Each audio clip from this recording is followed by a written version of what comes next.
Okay, you can go take a pee before we talk about raping an infant. Yeah, I gotta go take a leak too. Newborn! Born! Newborn!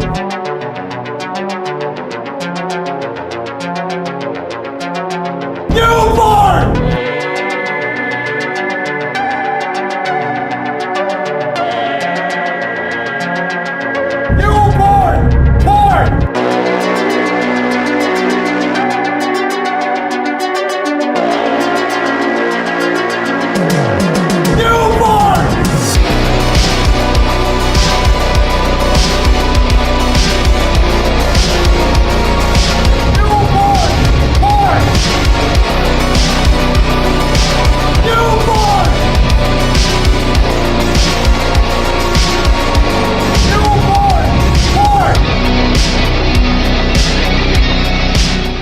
Yes, y'all, it's going down right now. Episode 220 of the 22 Shots of Moods and Horror podcast is coming at you live and direct with the 22 Shots Collective up in the studio tonight. We got Double Shot J, also known as Jeremy Patrick, NES Ruler 22, also known as the Jew, and Mr. Parker, aka Grumpy Old Man Dave, and I be your host, the Toxic Offender, Moods. Yeah. What's going on, dudes? Surprised you're still alive after last night. Well, just put it this way. I have been physically ill ever since the game ended. Yeah. And I really don't feel like recording today. My mind is fucked up. Like, this is how hard I took. Like, it's just insane. Because I knew in my heart that the Bills are so cursed that with 13 seconds left, that's a lifetime. And it actually turned into my worst nightmare. And when they kicked that field goal, I looked at Aaron and I said, I can't watch overtime because they're going to score on the first drive and it's just going to kill me. Like, everything was falling apart because this is what was my worst nightmare ever. This is like the most points the defense has given up all season. And it was mostly on the pass game, which is ironic because they have the number one pass defense in the NFL. And I'm like, they just got picked apart there in the last couple minutes. 25 points in 2 minutes. Couple minutes. What about the couple seconds? He was just fucking nailing them downfield. It's Patrick Mahomes, dude. He just finds a way. Yeah. Dude. And also, like, Travis Kelce is, like, insane. I know. And it's so hard to cover. And then you got Tyreek Hill. They're just so fucking stacked that it's like you try to prevent one person and then it opens up everyone else. But, I think – go ahead. I honestly don't blame the defense. And I give Mahomes all the credit in the world. You guys played out of your mind. Well, Josh Allen played insane. Dude, You know what's crazy, man? The NFL record for touchdowns in a playoff run is 11. Allen had 9 and didn't even make it to the conference final. Yep. Yeah. Like, when you really put that into perspective, like, Allen was a fucking beast. The team played great. I mean, we just got beat by Mahomes. It is what it is. But you got to. It wasn't even that. Y'all got beat by fucking a coin flip, dude. Oh my god! I sent you guys that screenshot of Tim and Friends today, and they had this crazy stat that Allen was 9-0 on coin tosses this season, and so loses the one. I mean, think about that. If we had have won the coin toss, the game could have been we could have won. But we never got the ball. We never had the opportunity to come back down the field. Like, that's sports, man. And it was just like... I mean, Josh was so clutch in such key moments. The last drive was fucking insane, dude. Right, I mean, Jeremy thought the game was over like 4 times. You know what I mean? And I'm just like, this is absolutely insane. One, that Josh Allen is able to do this type of shit. Because let's face it, he did not come into the league with as much... like everybody knew Patrick Mahomes was probably going to be good, except for the Chicago Bears. Yeah, of course. Because they picked Same with Watson. We thought he was going to be shit too. But right. Josh Allen has just developed so well, and I think it's arguable to say that he's one of the 3 or so best quarterbacks in the league. And I think that if anything this game proves is that the overtime rules are garbage. And I know the saying, well, if you would have stopped them on defense, yeah, but here's the thing, dude.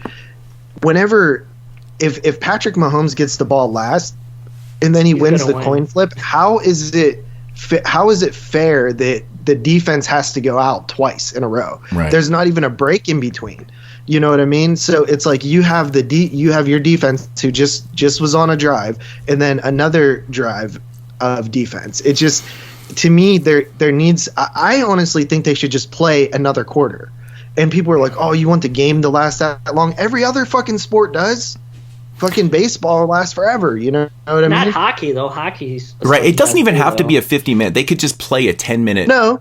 Hockey in the playoffs is until someone scores. It is true. Sudden death. They're playing full periods for sure. Yes, but you don't. It's not. You're not. Well, it's not like one team gets forever. the puck and nobody else gets the puck. Yeah, it's different in hockey. It's just completely different setup. But yeah, I mean, I got to say though, man, like that was probably one of the craziest endings to a football game I've ever seen in my life. But this whole weekend. Well, what about the whole week? The whole weekend was one of the best weekends ever. Isn't it kind of ironic though? Because last weekend, every game, with the exception of two out of the 8 games were pretty shitty or were good.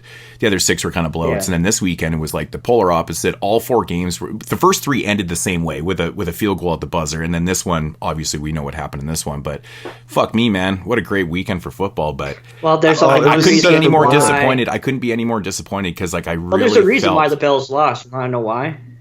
Because I'm a fan. No, because you had Mitch Trubisky as your backup, and he's a loser. Yeah. No, man. I feel horrible for Bills fans, especially the history of the Bills franchise. I mean, it's to lose back with to Steve 13 Christie, seconds man. left. Like Steve Christie missed in that field goal back in, what was it, 89 against the Giants, and ever since then, it's just like that kick cursed them. It's like it cursed them or something, man. I don't know. Yeah, 90. Yeah, but, well, it's just rough, man, because I really wanted to see the Bills, and because I truly believe had the Bills made the conference championship, they were going to the Super Bowl. We were going to beat the Bengals, 100%. We've already beat them. Like, I mean, oh my god! I don't know. The Bengals are only 7-point favorites. That's not that much. Do you know what's funny about the like? Yeah, but it's playoffs. The Bengals, man, like they super inconsistent team throughout the whole season. But it's playoffs for you, though, right? Look where they are. 49ers, dude. Well, yeah. The 49ers have had a hell of a run, honestly. Yeah. And defense, that's why. It's interesting to see. It's like the 05. It's like the 05 Bears. I think they're lucky. They're not going to beat the Rams, though. I just don't think Garoppolo can beat that D. And I honestly, I like Garoppolo, but I think he has one of the weakest arms in the NFL. Like that guy, I don't know. There's something about that guy throwing the ball, man. I just don't trust him too much, man. He just doesn't have that. He throws picks all the time. Well, he just doesn't have a strong arm. He's not like an Allen or a Mahomes or, I mean, those guys are just fucking even cannons. Stafford's arm is huge. Yeah. I love Stafford. I'm happy to look. How funny is that, though? Right? He fucking literally spent his whole career in Detroit and never won a playoff game. And the moment he leaves, he's in the fucking NFC Conference Championship. Like, did Detroit ever even make the playoffs while he was there? Like, fuck. Yeah, they made it like twice. Did they really? Yeah, I don't remember. They had like an 11-5 record one year, I think, back when Megatron was there and stuff. But they and how about Aaron Rodgers losing 4 fucking times to San Francisco, dude? I know. It's crazy. I don't know how people say Aaron Rodgers is the GOAT when he fucking loses all the time in the playoffs. It's like, how can it be one of the best of all times if you fucking lose all the time? He has had a rough go in the playoffs. He never wins the big game once. Mm-hmm. Like, it was a little bit shocking. It was shocking the way that one went, but I mean, again, because Green Bay not for me. Really I was fucking like smiling the whole time. I mean, just the fact that the 49ers actually pulled out that win, because let's face it, man. I mean, I don't think they were given too much credit for winning that game, but they did it. It's football. Well, Aaron just like tanked in the second half, dude. Yeah, right. And it's funny, too, because I felt like Garoppolo didn't look that great in that game, man. He didn't. And that's what I'm saying. Like, it's crazy that the 49ers won that game with Garoppolo looking not very good. The defense was good. And that's why I look at, this matchup with the Rams, and I'm like, man, I don't know. The Rams are a solid team, man, on both sides of the field. Dude, what happens if it's the fucking 49ers versus the Bengals? That's what I said to the wife last night. I said, wouldn't that be the worst football Super Bowl ever? Like the 40, like right now. Oh man, I mean, I get it. The 49ers are like a classic team and stuff, but the Bengals and today, I don't know. Well, it's funny because you have a 4 and a 6 seed, and then a 2 and a 4 seed. Yeah. I mean, I don't know if that's happened very recently, but I feel like it probably hasn't. I feel like lately it's been 1 and 2. I just have this sneaky feeling that both conference final games next weekend are going to be blowouts. It's going to go back and forth. We started with blowouts, we got good, and we're going to have blowouts, and then maybe the Super Bowl will be good. Who knows? But I'm just not. Dave's asleep, so. I was actually just ready to go. Dave, are you there? I mean, I don't give a flying fuck about football. I don't keep up on football. You don't so give I'm a not gonna flying say fuck anything. about sports in general, so. I like MMA. That's it. Yeah. It's the only sport I keep up on. Who did the Bengals play in the Super Bowl when they made it? Oh my God, was that with Boomer? It was in the 80s. Was it that was 49ers? With Boomer? I don't remember, actually. It's been a long time, man, since the Bengals even been in the playoffs, hasn't it been? 30 years. 88. Oh, well, no, it's the Well, playoffs. they've been in the playoffs. They haven't won a 2015 or something Did they make was it their 15? last playoff Yeah. appearance. We beat them in their last playoff appearance, I think. With Dalton and Ocho. Right. Yeah, and that was the crazy one where they helmet to helmeted Antonio Brown at the end of the game. Oh, yeah. Ben came off the sideline. It was a fucking nuts ending. Right, yeah. Oh yeah, I know we should talk about football forever because people always get pissed off. But yeah, I mean, I just want to say, like, I've been fucking. Oh my God, today was like I woke up today like I was hungover and I didn't even have any beers. I should have been drinking yesterday. I should have been, because it would have probably eased the pain. Dude, I a can little only bit. imagine your heart during that because mine was going crazy, and I'm not even like a big. I was Bills calm fan. through the whole game. You know, like the whole thing, like I just, something would happen. I'm just calm and I'm just like, oh my God. And I had this weird thing come over me and I'm like, it was like the cloud just rolled in and I felt it coming and I was like, oh my God, I can't watch this shit. It's hard to explain, but as a Bills fan. Andy Reid is a hell of a coach. He is. I said that last night, dude. I said it again. He fucking stands there on the sidelines. He's writing shit down. He's fucking crazy. He's a good coach. Yeah. But yeah, man. So what is going on, man? It is Monday. Yeah, for all you people out there that haven't checked out episode 219, which is the Evil Dead Trap trilogy, do so, because apparently no one has. And we kind of predicted that because the Asian shows never do well. Oh, it's doing horrible. It's doing at least on my channel, it's doing horrible. I don't know about the other formats. Well, I didn't even get it up until last night. I didn't even know it wasn't up until somebody had told me, because it like aired out when I uploaded it, apparently. Oh, it wasn't even up on the Patreon and all the other outlets. It was on Patreon. It just wasn't on like the feed. iTunes. On the podcast network and shit. Yeah. I know that our top 10 show did really well on the downloads and stuff. Yeah, it seemed to do pretty well, even on the channel. It's crazy how many people still comment to be like, man, like, you guys should put your show up on, on these other platforms. And I'm like, but it is. They are. I'm like, it's on the podcast. Well, it's on, all of them, so just type in 22 Shots, Moods, and Horror. I'm sure, like, if you're looking for Spotify, just go to it. I mean, it's there. It's all on these platforms. So yeah, I think part of it was probably when we were leaving Horrorphilia and it was down forever. People just probably assumed it went away, never came back. Yeah, surprisingly, the last 218 top 10 in 2021 has 1.6 on here. That's pretty good. That's actually not bad. Has 1.1 on Anchor, which is a lot, considering we used to do like a quarter of what the YouTube videos did. Right. Well, it's doing better on podcast formats, right? Yeah, because more people, and that's good that it is, though. Like, I don't care that it's, if it's doing shitty on here, as long as it's doing good on there, kind of thing. But more and more people have gone to that route because it's so much easier to listen to, right? And I mean, there's no ads. You can do it on the go. And people, like, I've had the question before, like, why do you still upload them on here? And I'm like, well, it's just another platform, and it's also for the people that are religious with the YouTube thing. They started on YouTube and that's how they want to listen. Exactly. And that's for the people that have been watching it on there forever. And obviously some people have moved on to the podcast bean or whatever the fuck it is, and that's fine, because that's just, it is easier. I mean, I listen to podcast on the podcast network. I listen to Take It Personal and shit like that, but it's simple. It's fucking, it's easy to find. Yeah, I'm a big fan of Spotify myself. That's my go-to. I don't even have a Spotify account. I don't even have a Spotify account, so I'm a physical person, so it's whatever. But I get it. The convenience of it is insane. It's awesome.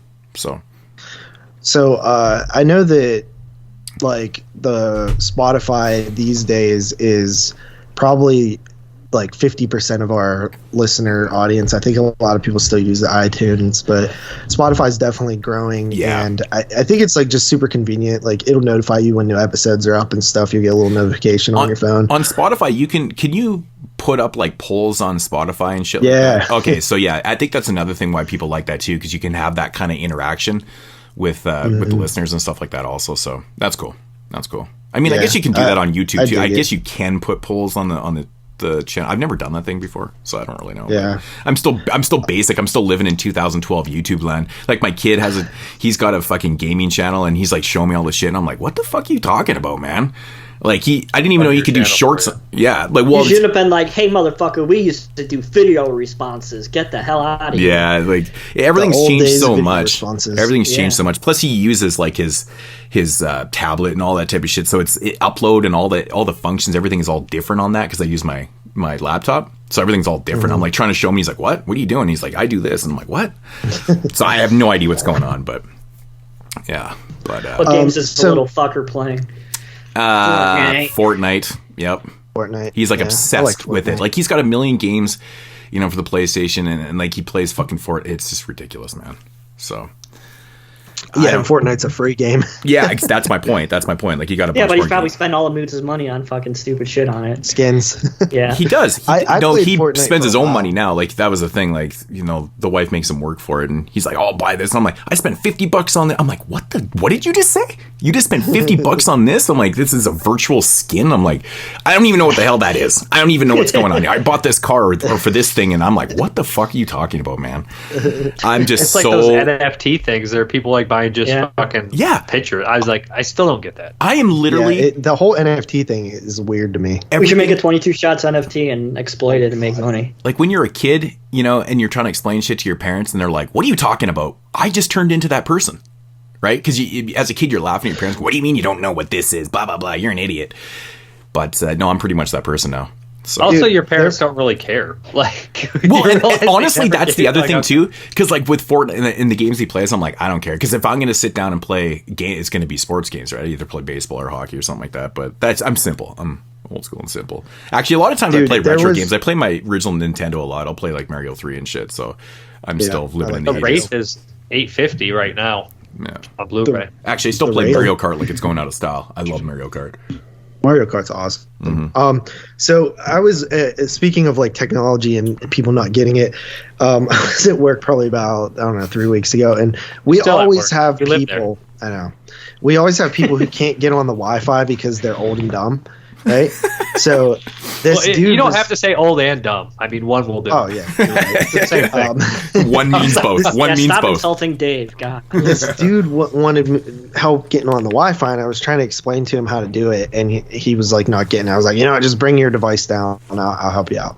Dude, he brings down this iPad that had to be like first generation iPad, like, and it had that like little keyboard thing you can attach to it. Yeah. I almost fucking puked, bro. It was so disgusting. There was like coffee stains on it and hair stuck into it. And I'm just like, bro, I do not want to touch this fucking thing. It is so nasty, dude. It's this is like old ass, dude. But if it's I'm pretty sure there was pubes in it, dude. Well, obviously, man, this is fucking tablet. Dude, I hate explaining how to get on Wi-Fi, dude. It's one of the most. I would have just taken one look at that and been like, bro, that thing is too old to have internet on it, man. Dude, I called to the support because I couldn't get it on, and they're like, I don't know. They're basically like, I don't know. It's probably too old, man. And I was like, all right, I'll tell them that. It's so annoying. Like he's like, it's not even that old. I'm like, this thing is ancient, dude. Like almost as old as you are. Like you might have bought it recently, but this thing is like at least. He got it at a fucking pawn shop for sure. Yeah, dude. Also, this I just figured I would mention this real quick. This dude emailed us. Just wanted to read it off real quick. He said, "Yo, dudes and Carly, I recently discovered the channel. So, see, there's someone who's watching on YouTube. Wow. I have a lot to catch up on and enjoying every hour of it. It's been a rough time, so I just want you Mavericks to know that you're doing good work. The friends and family aren't too big on discussing horror movies, so I really appreciate getting my fix of horror and discussions from you guys. You guys keep it real, and I mostly agree with your observations. One thing is for sure, you guys are always entertaining, so thank you, and please keep it up. Hope this finds you and your families well. Kind regards, your new fan, Dario Zombie. So we were just talking Dario about Zombie, come on down to Cinema Wasteland in October and we can meet. Come on down, everybody. Don't forget about Cinema Wasteland in October. You missed the great chance to like do a hilarious joke and just have it signed Adolf Hitler or something. Like Donald Trump. It's like, what? Yeah, but we were just talking about not really getting any new listeners that we noticed, so I just thought that was interesting. Well, we get them, but then they just stop listening when they go into the other thread and the Reddits and say that we hate everyone. And then yeah, we have the both sides of the coin here, don't we? Actually, we got one the other day. Actually, that just reminded me too. There's one from Snake Eye PJ Phillips. That's the craziest name ever. It says Asian horror has become my favorite over the last few years. You guys are my favorites on YouTube/Spotify. So this person is doing the duo. Spent hundreds of hours watching and listening to you guys over the last 4 or 5 years. Keep up the great work from the UK. All right, awesome. He's been coming good to positive. Wasteland, so sucks to be you. Stop trying to get real friends, Jeremy, in person. Well, Moose probably ain't going to be able to get in the country, so I don't know. He's going to be able to get in. How is he not? I don't know. He's Canadian. What the hell does that mean? They don't allow Canadians. I don't know if the border's closed still or not. I don't know. He can probably come down. He's just probably ain't allowed back in. Yeah, well, no, we're allowed to travel. Going to be at the border to give you a booster. The problem is, the problem is with international travel right now is it's easy to travel to the States. Getting back can be problematic because you have to pay to get your COVID test done because you have to have a negative test to fly back, right? But you have to pay for it. Kiss on the cheek. So you have to pay for it. I've printed out so many negative COVID tests here for people traveling back to Canada.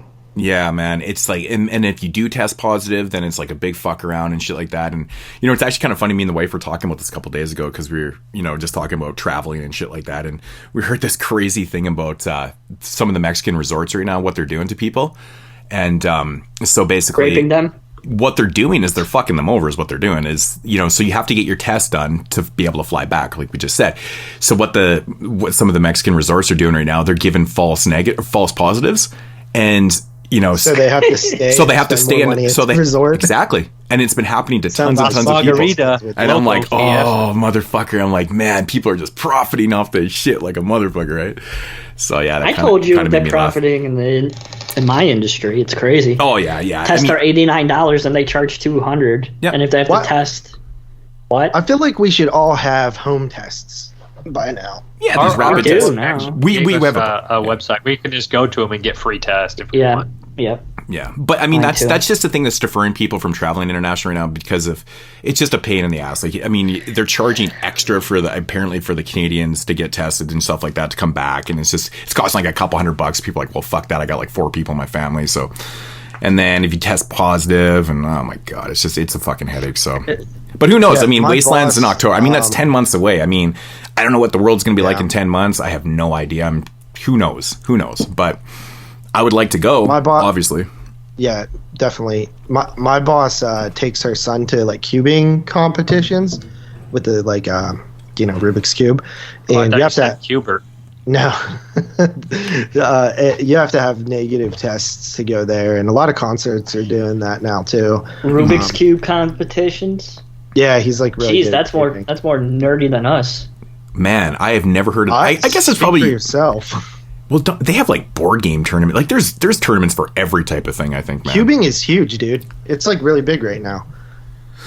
As opposed to like last year, or Rubik's Cube was like the top selling toy in 1986 or something like that, and it's like huge now. It's bizarre. It's like all these oldies too. It's just all nostalgia. Nobody actually uses the Rubik's brand because it's shit. Yeah. Are we gonna go on a fucking 45 minutes about a Rubik's Cubes? I never don't owned know. one. People are fucking insane. They do like 30 by 30 ones. It's crazy. I don't want to talk about it anymore. It's Yeah. Okay, Mister. My kid has like a called 2x2. You know, we're talking about a 1986 toy. My kid was obsessed with What him a do couple you years wanna ago, talk and about? he's got like 5 or 6 different Child ones. rape. He does. He has like the Movie. 2, 3, 4, 8, 12, like whatever the fuck there. He's got so many different ones. It's weird. Hey, I didn't pick these fucking movies. Who the fuck did pick? Is this a Patreon pick? Because I feel like this has to be because obviously none of us picked these. Yeah, Because we haven't picked I a don't show know forever. if they were from two different people or the same I person. think it was Derek and Sam. What? Well, these are surely fucking old. Derek definitely picked a Singapore Sling, right? I have no idea. Like I said, I'm assuming these are Patreon picks because, well, obviously we haven't really picked a show in 10 years. I don't even remember last show we actually picked. I told man. you I want to do Chainsaw next month. Let's do that. Wow, these must be really old if Singapore Sling is a Derek pick. That's crazy. Okay. Yeah, So, that's crazy. I'd probably say at least a year. Wow. At least a year old. Okay. We're terrible. Hey, we do it eventually. So what was this show slated as to be? Like an extreme show or something? Because this is Singapore Sling is That was a your Greek idea, motherfucker. What are you talking about? is a Greek film, and then a Serbian film. It's obviously from Serbia. So there's no country. Well, that's why I didn't want to do them either. together because I was like, what the fuck am I going to do with the thumbnail? Well, they're extreme. Hey, Are you we should calling this definitely extreme? use the sample of from Harold and Kumar where they're like extreme. Right. That guy's like, who's it? Pterodactyl. Good I love Dave. some Harold and Kumar. Yeah, man, they're all. I always they're all wish good, they would man. have did a fourth one, Halloween extravaganza. Right. I actually kind of like the Christmas one. That's kind of funny. Dude, I do too. I actually do too. I think it's really fun. Escape from Guantanamo Bay. I've always That's seen probably part one. that's my least favorite one. I like the other two more. Yeah, me too. I agree. Yeah. So I guess this is going to be like an extreme. You guys see that they're rebooting Final Destination? I don't care. rebooting Dave, or you don't care about anything. No, Shut I up. really don't. Shut I don't the care fuck about up. much. No, I mean, I don't know. We're supposed to fucking talk about the movies. We already talked about fucking 30 minutes of football. I thought you wasted your bullshit on that. Nah, that was 12 minutes. That was Final 12 minutes. Stop Destination on HBO exaggerating. Max. Stop exaggerating. That was 12 minutes. But It was not 12 minutes. It was about It was 15. 12. we always said it was shocking that, because the Final Destination franchise did 5 movies in a short period of time and then just went fucking silent on that. So is it going to be a remake or just like they're going to make another entry, which is technically a reboot because they haven't made one in so long? I have no idea. All I know is it's going to be on HBO. That's about All it. I know is the fifth one was such a breath of fresh air after that fourth one. Oh my! Yeah. Well, the nice thing about the fifth one was, they changed up something that worked a lot. Yeah, the fourth one sucks, Yeah. man. Fuck, it was such a. And bad they one. brought Tony Todd back, Yeah, which was awesome. yeah. It's kind of a. I love those movies, man. I Yeah. watch those every year if they kept making them. They're fun. They're fun. They are fun. Of course, Dave doesn't think so. I only watched the first 3 back when they came out. Oh, Well, that's good that you missed the fourth one At because the least fourth one is the stop. worst one. Yeah. Yeah, the Three, fourth I one was like, sucks. yeah, that was okay. I've had enough of that. But then the fifth. But it's funny because the fifth one actually changes up what they're doing. Yeah, I with know it. all about them. I mean, I've heard everybody review them and their brother. Yeah. That many people have not reviewed them. Yeah, they have. I'm serious. Everybody and their fucking brothers reviewed those movies. I feel like we did that franchise like a long time ago. 5 years ago. Yeah, I'm I was. sure you did that them. was a Exploding long Head fucking did them. time Friday ago. Night Nightmares probably did them. Let's see when we did But then those. again, we have done a Yeah. lot of franchises. And you know what we haven't done in a long time is a franchise. It seems like we haven't Yeah. done a franchise in a while. What was the last? Oh no, we did it the was Evil Dead episode franchise. number Probably 20. Paranormal. Episode number 26 was Final Destination. Oh, you know what? 26? Holy shit. Episode 26, the things that we talked about in episode 26 was Prometheus 2, The Hatching, Lava Lantula, Episode the 20. Keep documentary. Yeah, remember it was two lava, two lantula. Oh yeah. The Keep documentary, Halloween Sync issues, and Kevin Smith. Oh, that was part. and then 4, we yeah. then we got into a discussion. Well, then we had mood swings. Remember that? We got into yeah. a discussion of what is a zombie film and what is not. Then we got into a discussion on the Venom being swapped at. Oh no, the Venom being spewed at Annabelle. our Mount Rushmore of horror, top 3 Echo horror films, top 5 kills, top 3 gems, and more. Oh, that's right, because we used to do those little short topics, because I think they were from people. Yeah, because we used to do those and then get the feedback from other people on what theirs was and shit like that. I remember that. So it's interesting to see like what we were talking about. How that Actually, it is fun. I'm tripping out here, man, because I forgot that we did Return of the Living Dead franchise episode 210, and actually 209 was The Evil Dead, and actually 208 was fucking Sounds of the Lambs. So we did 3 franchise shows in a row, but we haven't done one in the last 10 episodes. So dude, it just feels 27, like a while. We talked about The Purge 3. Jesus Christ, we've been doing this for a fucking long time. We've been doing the show through the whole Purge franchise, man. What is there like? Yeah, literally the first one came out when we started. Zombieland 2, which came out like 4 years later. Yeah. Amityville Awakening. Chucky versus Annabelle. What? Glad that never came out. What? Oh, that was an idea? Oh, okay. I don't even remember. I think Don Mancini mentioned that he would like that or something. I forget. Top 5 douchebags. Oh, my damn. I don't even know who that would be now. Dave? No, we've done a lot of franchises, because 204 was the Twilight one and 203 was Paranormal Activity. So we've done a lot of franchises recently, man. You know what's sad is Jeremy and JP got the same jokes now. What? I mean, their names are correct. Jeremy Patrick and Jeremy Freeman. What joke? The 2 Jeremys. You're like, top 5 douche. Oh, it's got to be Dave in there. No, that was more clever than what You guys both said it. Fucking clever. You guys both said it at the same time. Oh, my God. I said it first and then he copied. Who gives a shit? It sucks. You suck. I know I suck, but I admit it. You guys are like, I refuse to suck. I don't suck. I refuse. Well, hey, Jeff from fucking, what is that place? That driver would, Dude, hey, you leave Jeff out of this, goddammit. Oh, just take the selfie picture with him, man. Make his day. So I was gonna stop by and get some donuts. I just wanted to make sure that you like jelly, because I got a couple jellies. Dude, please stop. I know. I heard your. They're car filled got with vanilla Do you need cream. a ride? Oh my god, stop. Do you need a ride? I got air fresheners. I can take it to the Walmart. I know you like DVDs. I got you a DVD copy of Amityville Horror 2005. It has Ryan Reynolds in it. He's not wearing a shirt. And I got you David, my favorite director. His name is David Decoteau. He's my favorite. That wasn't good. Has anybody ever said David Ducato's name right? I don't know what it is. Man, some dude gave me shit for saying David Decoteau, because I always say it like that, because it just sounds... I give Dustin Baker credit. He watched every movie of his last year. Surprised he's still alive. Wait, Wow. so you give him credit for that? Yeah, he watched every fucking one. What kind of credit do you deserve for that? It's not extra. Right. It's like I give him credit. He stuck his balls in a bear trap. Yeah, I don't know. I don't know if that's credible shit right there.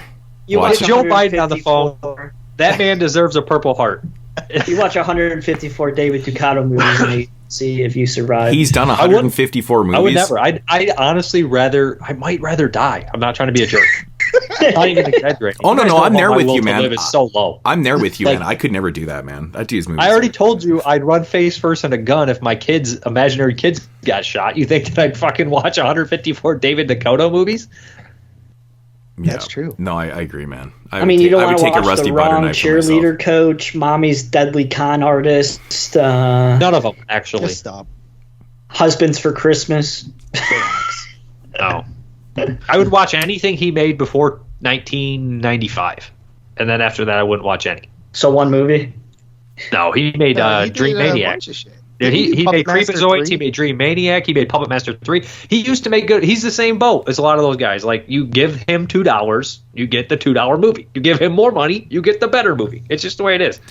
Yeah, Dream Maniac is actually shot on video, isn't it? Is it not shot on video? No, Is it 16 millimeter? It's 16, I think. Yeah. Or it's film, regardless. Yeah, it might even be 8 millimeter or something, man, because it looks pretty rough. Yeah, I mean, Sorority Bowl and the Slime Baby Raw. It's I been mean, a he while had since good I've seen- movies before a certain time. Yeah. Just like any other director. I like Dream Maniac. It's a cool slasher film. It's okay. Okay. There's that funny line in the movie where she's that rude lady. She's like, and I'm rich as shit. I haven't seen it forever. I mean, you're not joking. Like after 95, dude. That was just a guess. That was just my estimate. No, it's true got though, man. Pretty close on that. Yeah. Maybe I'm a little telling you. earlier. That's just the way movies are made. Those cheap movies just started taking over, and they're just not watchable at that I point. mean, Pre-Hysteria 3. I probably rented that as a kid, and we're like, I like the dinosaurs in the pet shop. He did do Curse of the Puppet Master, which I Yeah, I hate that movie. That movie You like sucks. It's just the puppets. What? You like went away from the mic. You're like, Yeah. it's just Puppets. That movie with the snake, all the S's, SSSSS. yes. It's literally that movie with the puppet instead. I never saw. It's pretty good. I don't know why I just heard came it's across pretty this, but 10 of the most memorable. Shout Factory put out. Yeah, I like that movie. Dude, The how most do you like? memorable what? I love. How many stars would you give? I will say though, and I've 3. said it before, that it's the worst title for a movie ever because people are like, so "What movie? Like, did you just have a half a stroke?" It's I'm like, pretty sure Satan made that movie, so everybody would have to be like a snake, like. yeah, it's not very Well, marketable. you're saying it wrong because it's you have to go up because the S is Oh capitalized. yeah, because they do halfway through. capitalize. Yeah, What? So the first S is lowercase and the rest are capitalized. only on this show Then- that somebody yeah, would no, get corrected like- for saying wrong. Snake fucking gets angrier. You said it fucking wrong. It's it's not very marketable, man. Oh man. so bad. Yeah, here I don't Like, know how I do just you even search that? Like, how many S's is it? It's impossible to find. I just came What across a this stupid article fucking. just because Whoever came up with that needs fired. I know, man. I mean, Like that. well, It's probably apparently, dead I now. don't think it It's was not actually the that original. great. It wasn't even supposed to be the original title of the movie. I think I read it was supposed to be something. No, else. it was originally Snake. Oh yeah, maybe it was Snake. Actually, it was. Yeah, I think you're right. No, Yeah, I it was think- Snake with 4 S's or think- 5 S's. I think we Snake. talked about that actually. Yeah. Oh, nice. They're releasing it wide. You know, since the new Scream movie came out, and I came across this earlier. I was just kind of fucking blasting on the internet, and this is from Bloody Disgusting, but it says 10 of the most memorable slasher movies released in the 25 years since Scream changed the game. One more thing about Scream, Oh, though. shit. Do you know the new Scream is just going to be Scream with 5 S's? Scream. That's actually really clever. But would their be money 6 signs S's this time. now. Their money signs pronounced as S's. That's There you fucking go. hilarious. All right. Okay, so what? Okay, what so are the members? according to Bloody Disgusting, these are 10 of the most memorable slashers movies released in the 25 years since Scream. So since 96, obviously, if you do the math, which now is 20. It's not 25 years, that'd be 26 years. Okay, so they're not numbered, so I'm assuming they just did them however, whatever. But yeah, the first one on the list here is Scream 2. Go figure, right? Okay. Then Behind the Mask, The Rise of Leslie Vernon. movie. House of Wax. Interesting choice. Good movie. Interesting Yeah, choice. yeah, I I wasn't really expecting like to see that on this list, but that's interesting. Dream Home. I fucking love this movie. This movie's Good crazy. movie. Good movie. Is that the? Hong Kong. Asian. Yeah, Okay, yeah, dude. that it's, one's deep. it's No, it's a I'm- good movie. I don't know if I would shit. necessarily call that a slasher film, though. It's bad shit though, man. It's pretty crazy. Well, actually, here's the argument for that again. You're Next. I only saw it Also, once. would not call that a slasher. Exactly. I I'm don't. not a fan of Your Next. Film.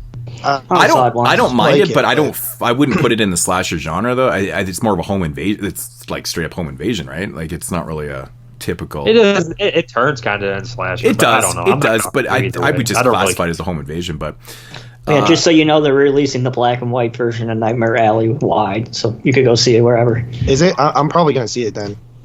Yeah, Friday. well, this one belongs on the list. Maniac remake, 2012. Great movie. Okay. Yep. The Final Girls, really? I love it. Isn't I think that it's isn't that Brandon's like favorite slasher movie of all time? Yes. Yeah, It's it's so great. fucking overrated. Honestly, You guys are dude, nuts. I Oh, but don't he mind loved it. His mom. I don't. Huh? I did not love it, man. I'll be honest, dude. I watched it twice. Actually, I was like, I don't know, man. Well, so, some people are actual human beings, JP, and they actually relate to things that happen to them in their real life, so they can relate to the movie. It's fucking I can weird. too, but not that garbage. Nah, I don't know, Yeah. man. Ugh. You're nuts. It's not garbage. Oh, well, Tragedy Girls. Doesn't Brandon like this one too? I was gonna watch. I love Tragedy Girls. I was gonna watch that that's today. That's what Girls should have been. I had Tragedy Girls was Red awesome. State and Tragedy Girls in my hand, and I picked Red State. I was gonna watch Tragedy Girls today. I'm not gonna lie, man. Going into Tragedy Girls, I was expecting it to be fucking trash, and then I actually really enjoyed it. I thought it was pretty cool. Yeah, it's great. It's kind of different. It was kind of different. It's great. Yeah. Well, that one actually like feels like it belongs on what this list is. Right. You know what? I think Tragedy Girls was ahead of its time with social media, especially. Right. People are getting more sociopathic when it comes to that. It is true, man. Right. It's like social media makes people just lose their fucking minds, man.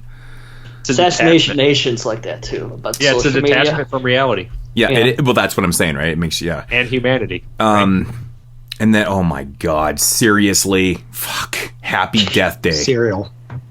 I like it. It's Oh, fine. I can't It's okay. It's stand fine. it, man. I loathe it, man. And It's not that bad. oh shit, Halloween. I don't hate any of the movies on the list. I just don't love Your Next. I don't really care for it. Halloween 2018, and that's a big no for me. So really, so basically, Halloween, Wait, what? Happy Death Day. Those are the only movies on this list I actually don't really care for. I like Your Next. I love. But Halloween already existed before Scream. Well, they're saying since What was the list? I Just know, good but it's slashes just that like, came out come after on. Scream. it says 10 of the most memorable slasher movies released in the 25 years since Scream changed the game. So since Yeah, '96. those are all I guess it memorable. fits. Those are memorable movies. They Yeah, all so were the very list is popular. memorable. It's not saying best. It's not saying favorite. It's just saying memorable. So the list is you got to really take note of how it's titled. That's fine. It is what it is. And you know what? I guess Happy Death Day fits on the list because I guess it is memorable for most people. So I mean, they're making a third one apparently. So you know, I mean, obviously they're Maybe. doing something right. Maybe. Where but- was the Grim Rapper? Somehow Full Moon never had any on that list. That's strange. Did they ever make a slasher movie? I don't. But Like Full Moon itself? Is a Puppet Master Killjoy. slash- I mean, they released. I mean, Almost. if you consider Tourist Trap to be one, I mean, it's not a Full Moon. Yeah, but movie, that was before Full Moon. Yeah. Oh shit! Actually, It's gonna be I'm just saying, Well, release slasher movies. Yeah, I know. While watching these full moon movies this past week, I really wanted to revisit that idea of doing a full moon versus trauma show. I think it would be fun. Would it be Toxic Avenger versus Puppet Master then? No, I think we would just look at like, first of all, I think that you would only use produced trauma films. in-house and produced not- movies. Yeah. Right.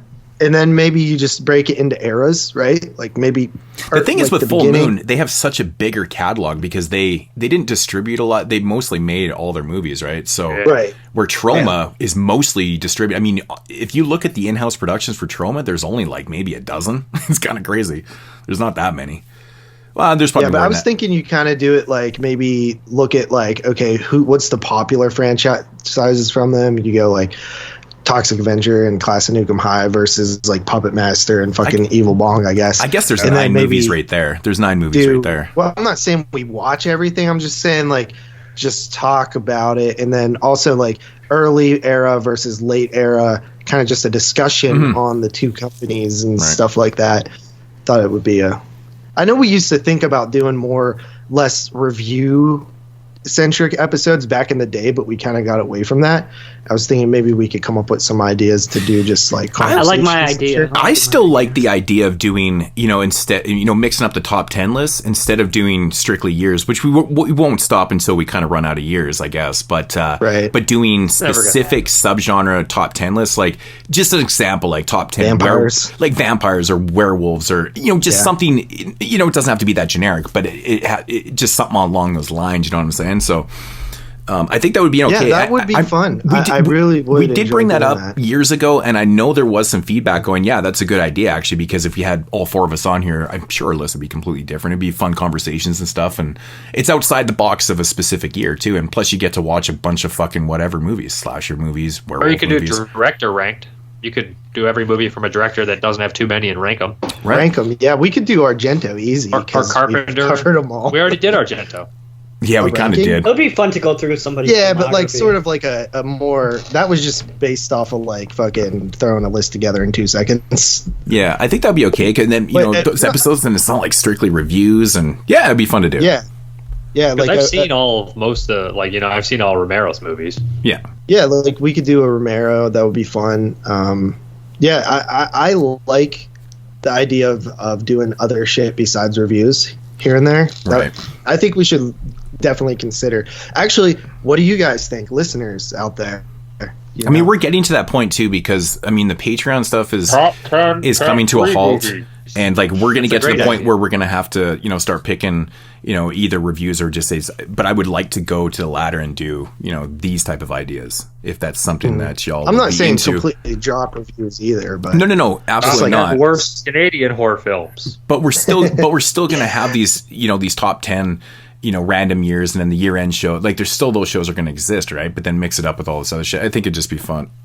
Fun. Yeah, to do. it would be fun. That's what I'm trying to do. I'm trying to do fun shit that I want to do. I like my idea. Yeah, Jeremy had a good idea. What is it to do? Talk like about three movies where three movies people that took their directors. name. Yeah, 3 movies that directors despise, like The Keep. That they made. Yeah, Joe Lynch has a movie that he hated, and Knights of Badass. Yeah, Knights of Knights of Badass. Badass, a horror movie or no? No. No, but It's fucking terrible. it's genre. The Keep actually sucks. Yeah, I don't think that movie's Keep's terrible, good. dude. I struggled through that one, man. It's almost the best. It has so much cool shit, but it just fails. Yeah, dude. I agree, man. It's so. I agree. It was like. It was so frustrating.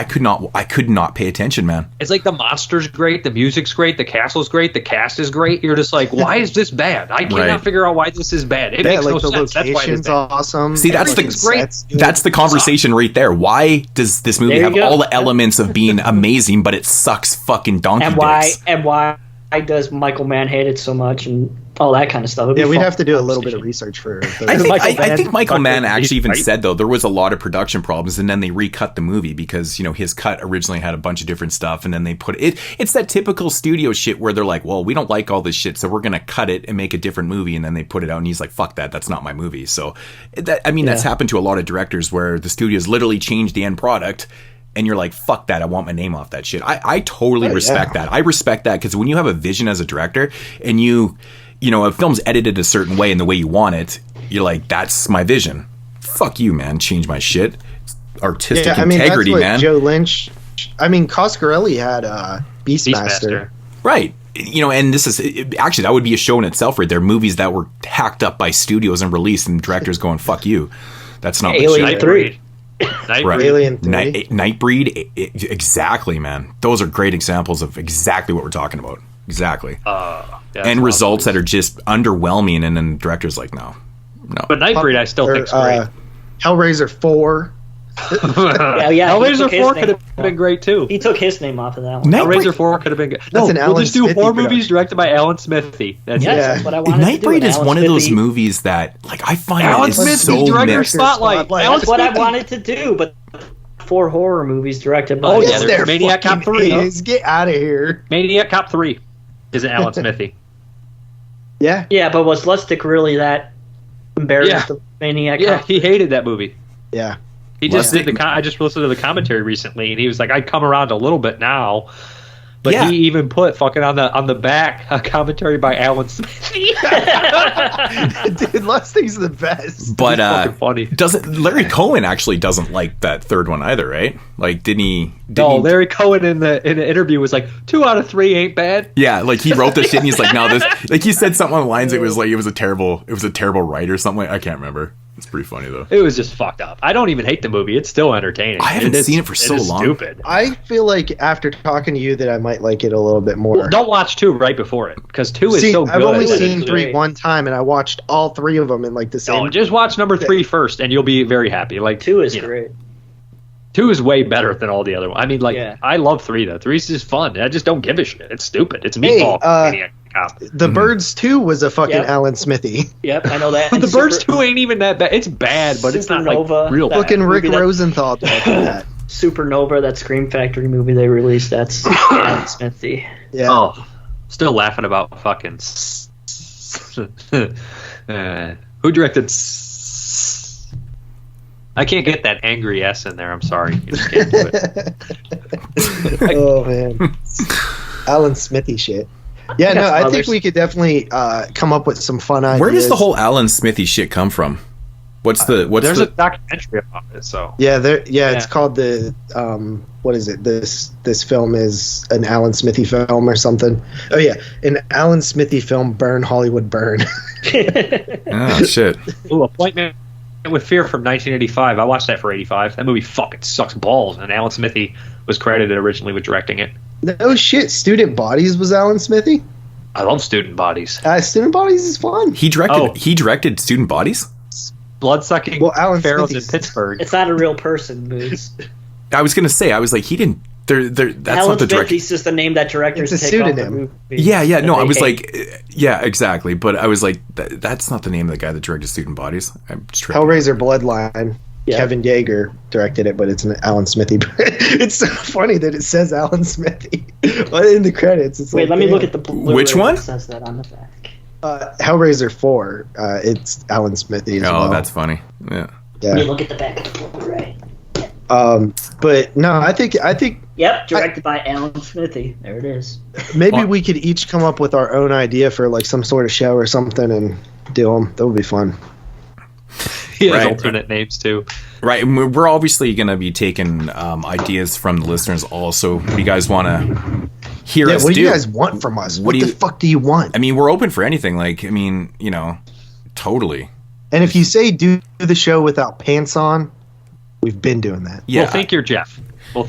If you've ever seen one of my video reviews on YouTube, 95% of them I'm not wearing pants. So I usually just done put that a shirt many on and I just times. sit in a chair because you can only see my upper body. Yep. I remember I told somebody that and they're like, shut the fuck up. I'm like, no, seriously, I'm never wearing pants or shorts. I'm always wearing gym shorts. Yeah. I've been feeling sweatpants these days. I got to the point where I'd be wearing shorts and I'm like, oh, it's review time, and I'd take them off. Stupid. It's like a comfort thing with me, man. I don't know why. All right. Well, on that note, should we move this along? Yeah. All right, man. So that is going to conclude the intro. We'll be back with a couple reviews.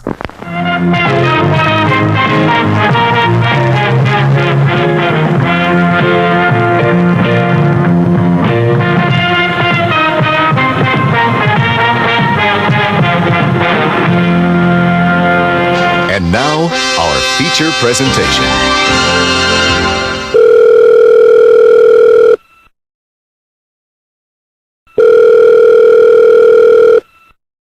Yo, who this? Yo, Modes, it's your boy, the ill-mannered Funky Child, calling you to remind you that the featured reviews on this episode contain spoilers. Aw, yeah, man, that's right, brother. Thanks for the heads up, playa.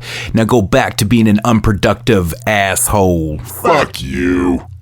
Now tell your listeners to stop being so dumb, silly, sensitive. Yeah. All right, so getting into the featured reviews here on episode 220. I'm not 100% sure where we're going to call this episode. Maybe Extreme Show. There's no correlation between these two movies. They're just different and fucked up. Maybe we'll just call it the fucked up show.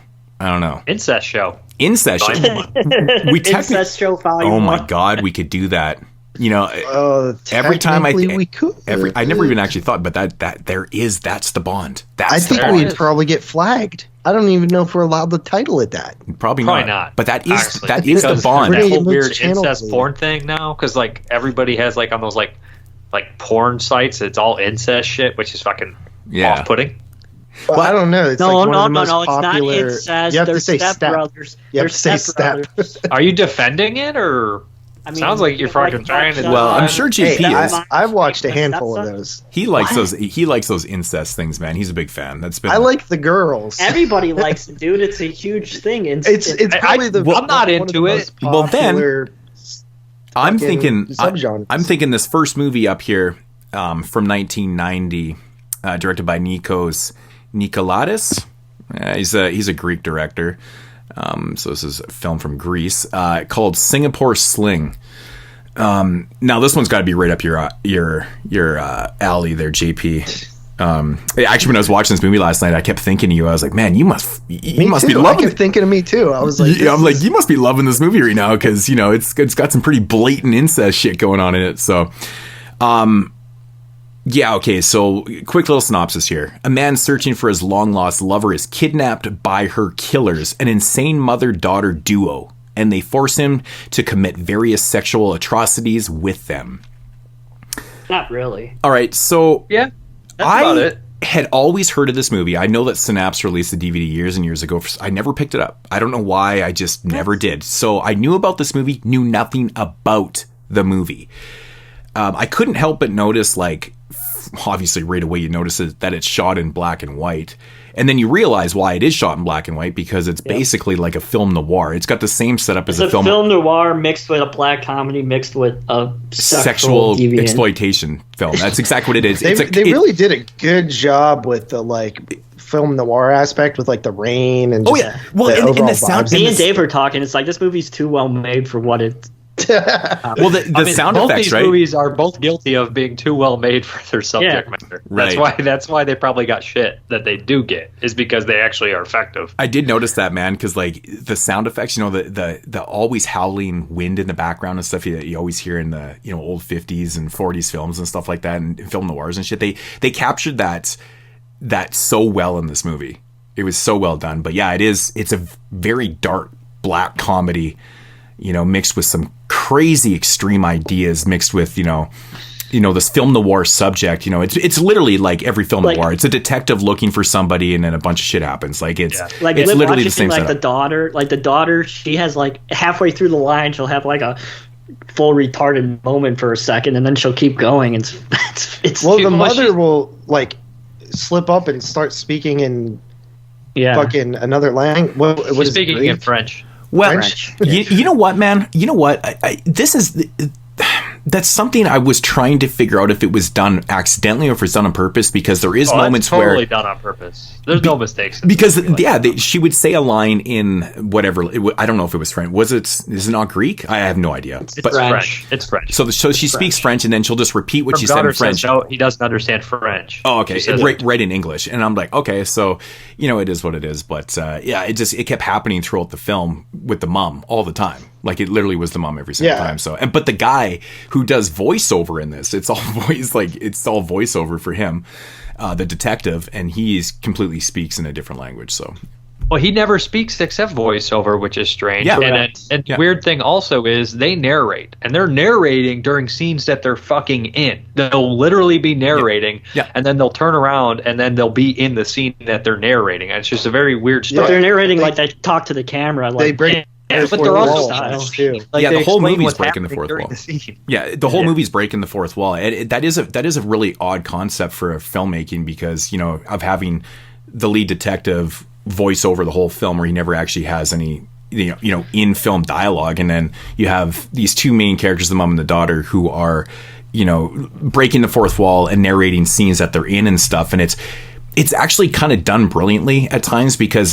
at first I wasn't sure about the performances, but then as the film went on, I was like, man, I think these two are really pulling it off well. It's hard to tell with him. They're very good. Because he doesn't have any dialogue, and he's literally just, you know, it's mostly facial expression. But this movie's small. It's all set in this house, you know, at their place, and there's only three characters. Literally, the whole movie has three characters. Only two of them talk, breaking the fourth wall, and there's all this, like, it's an absurd movie with a simple premise that is executed so oddly. Like, there's so much fucked up things going on here, and it just, after the movie ended, I was like trying to figure out what the hell I just watched, like what the point was some of the shit. The way that I explained it is like, I liked it, but I don't know why. I mean, it's well made. It's well acted. There's a lot of good psychology in there. There's a good mystery to the story on what happened to Laura, and if Laura was actually there. If she is Laura at first, you're like, well, and then you realize, oh, fuck, Laura was there. Laura had something to hide. This guy has something to hide. Everybody's got something to fucking hide. Yeah. And, they're not. She was the secretary, right? Well, she showed up. They explain it. They reenact it. They keep reenacting what happened, which is really genius too. And then he becomes incorporated in the reenactments. And sometimes I started getting knife. That penis knife reveal was the best reveal in the movie. But I started getting girly vibes for a while. Like, I was like, who are these people exactly? Yeah. And I also started getting those vibes. What was that movie that came out 2 years ago? It made Carly's top 10. It was about the two girl robbers, and they go into that rich house, and the girl's there, and then you find out that they've been fucking doing all this crazy like play acting, and they're completely insane. Remember that one? Yeah. It's like knock. It was really good. Yeah, it was, I know. It was a lot like this, except it didn't have the hardcore masturbation with food that made me want to throw up. I said that movie that I watched at the marathon Has very similar scenes. I was very curious if it was. You're talking about 61st or something? Yeah. That's precisely. I like that movie. I think you thought it was serious, and that movie's clearly a satire, like a comedy. That's precisely what I'm talking about. So wait, was that movie woke like Jeremy said or no? Absolutely not. Yeah. So that's exactly what I was getting at with this film. Jeremy's a fucking idiot. Because, the way this movie absolutely. The way this movie moves itself along, and like the actual narrative of it is actually pretty cool, and I love how they incorporate the reenactments and with him in there. It's actually quite cleverly done. But the ride to get there, this movie is so bizarre because I feel like there's so much shit going on that is possibly thrown in there for shock value. I'm not 100% sure because, let's face it, the relationship between the mother and daughter is bizarre because they obviously have an incestuous lesbian relationship.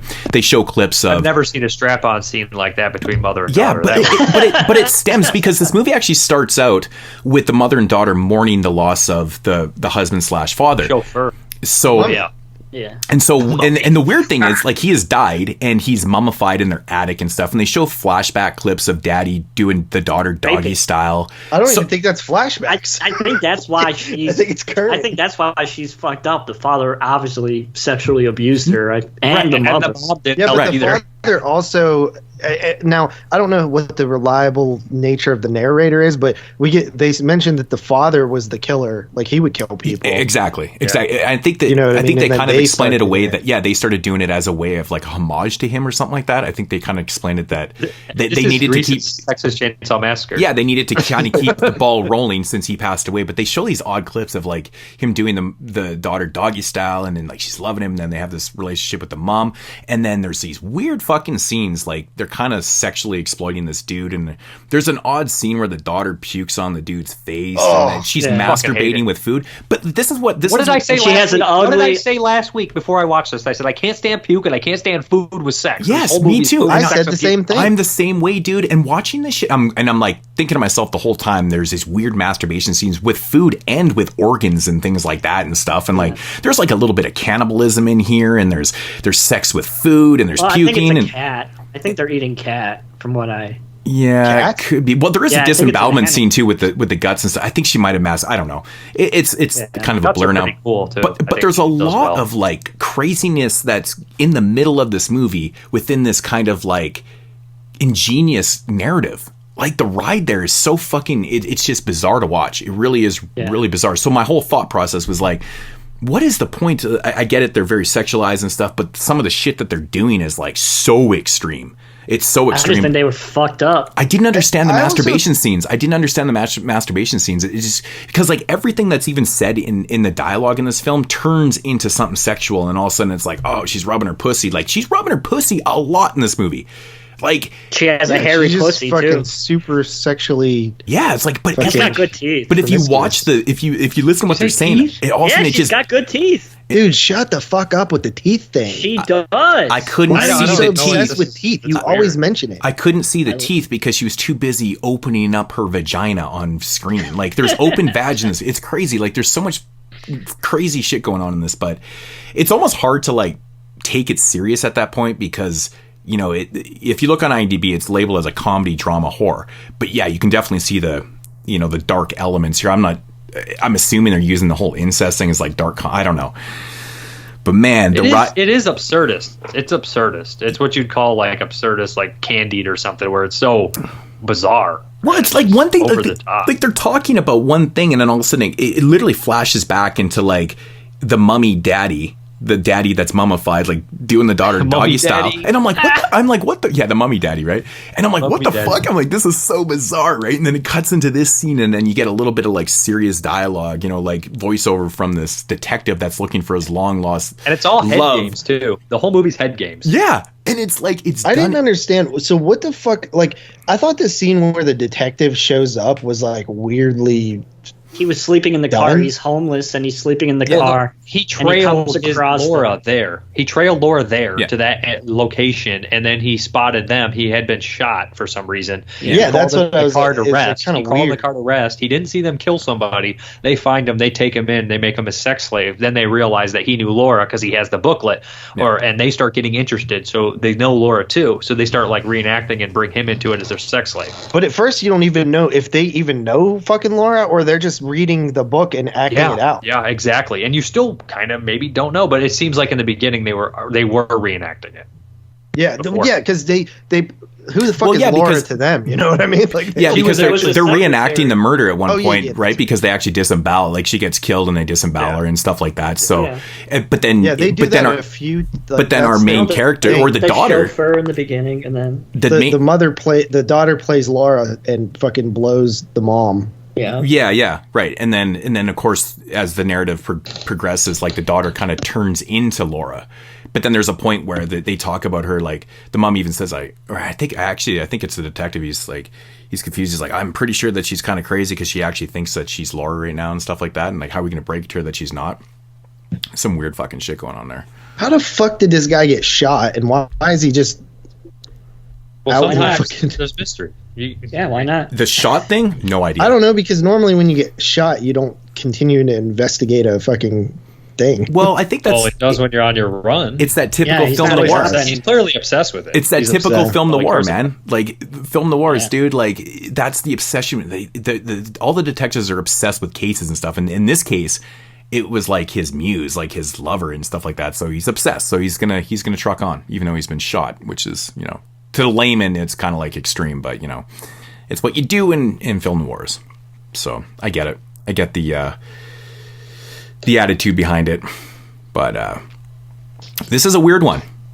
Yeah, it's like I said, it's a movie that I liked, but I didn't like. I don't know why I liked it. Honestly, dude, this one is beautiful. It's shot in black and white. I think it's acted brilliantly too. Kind of remind me of Screenplay. Like, it's super well made. Yeah, and it's quirky and weird. It's edited well. It sounds good. It's got like this total old school feel, and they capture that so well. And I think, there's a lot of scenes in this that are. It's a mixed bag, man, because for somebody like, I think all of us really, me and Dave especially, I can't stand fucking food and sex, man. It grosses me out. And it'll never make me dislike a movie. It'll just make me gross. Well, and it's not even the fact that it's like, kind of minorly done in this. There's some really extremely close-up shit of shit being shoved and put, like, it just looks so gross. It literally is the grossest angles. They do it purposely, obviously, and they do a really good job of exploiting the shit out of that. But yeah, it kind of throws you for a loop here and there and stuff. But there's a lot of great elements of filmmaking here. But it's just it's the internal content. It's not the actual narrative. It's the shit within the narrative that is kind of hard to digest, so to speak. But I think it's pretty clever. Like the whole time I'm watching it, I'm just like, where the fuck is this going? And I was a little bit relieved that there was. At first, I thought it was going to be plotless. You know what I mean? Just a bunch of fucking BDSM, sadistic fucking sex and torture and violence and graphic shit. But it has a story. I don't really think the story's necessarily that good, though. That's my thing. No, I think it's the way it's executed that's good. Yeah. I don't think the actual narrative of it isn't. It's nothing mind-blowing, but I think it's the way they execute the simplicity of the narrative by by the third act when they're really starting to reenact things and incorporating him. I think that was actually very clever, because when have you ever really seen something like that? And you also don't know what they're going to do. Definitely unique. You don't know their motive. You don't really know what all three characters are going to do, or where their I guess loyalty lies at the end. Until the very end, you don't really know. Yeah, you really don't know. You really don't still know. I mean, like the whole thing, like what was cracking me up was like the smoking thing, where she's like hiding that she's smoking. Mommy won't let me smoke. Yeah, it was like a big thing. Like it was like a big deal to her. It's just weird, quirky things within fucked up families, Well, she's childish. She's also very childish. It's like her mentality was stunted at a very young age. Obviously, she's just not there. Yeah. Yeah, because she was raised. Yeah, but sometimes I can't even tell if she's not there or that's that doesn't necessarily mean that that's the reason, but it definitely didn't help. No. Yeah. The whole family's fucking nuts. I don't trust anybody. like I'm like, is this really you, or are you like? Welcome to the world of film noir. Don't trust anybody. Right. Yeah. That's film noir. Yeah. Yeah, I love me some film noirs, man. Yeah, I watched a bunch back when we first started. I just picked up a couple more film noir box sets, actually. Got to get to them, but I've always liked... Haven't got number 1, though, because that thing's worth like $400. Which one? Kino Volume 1 on Blu-ray of the film noir set. Oh, yeah, I have the DVD set. Yeah, I know.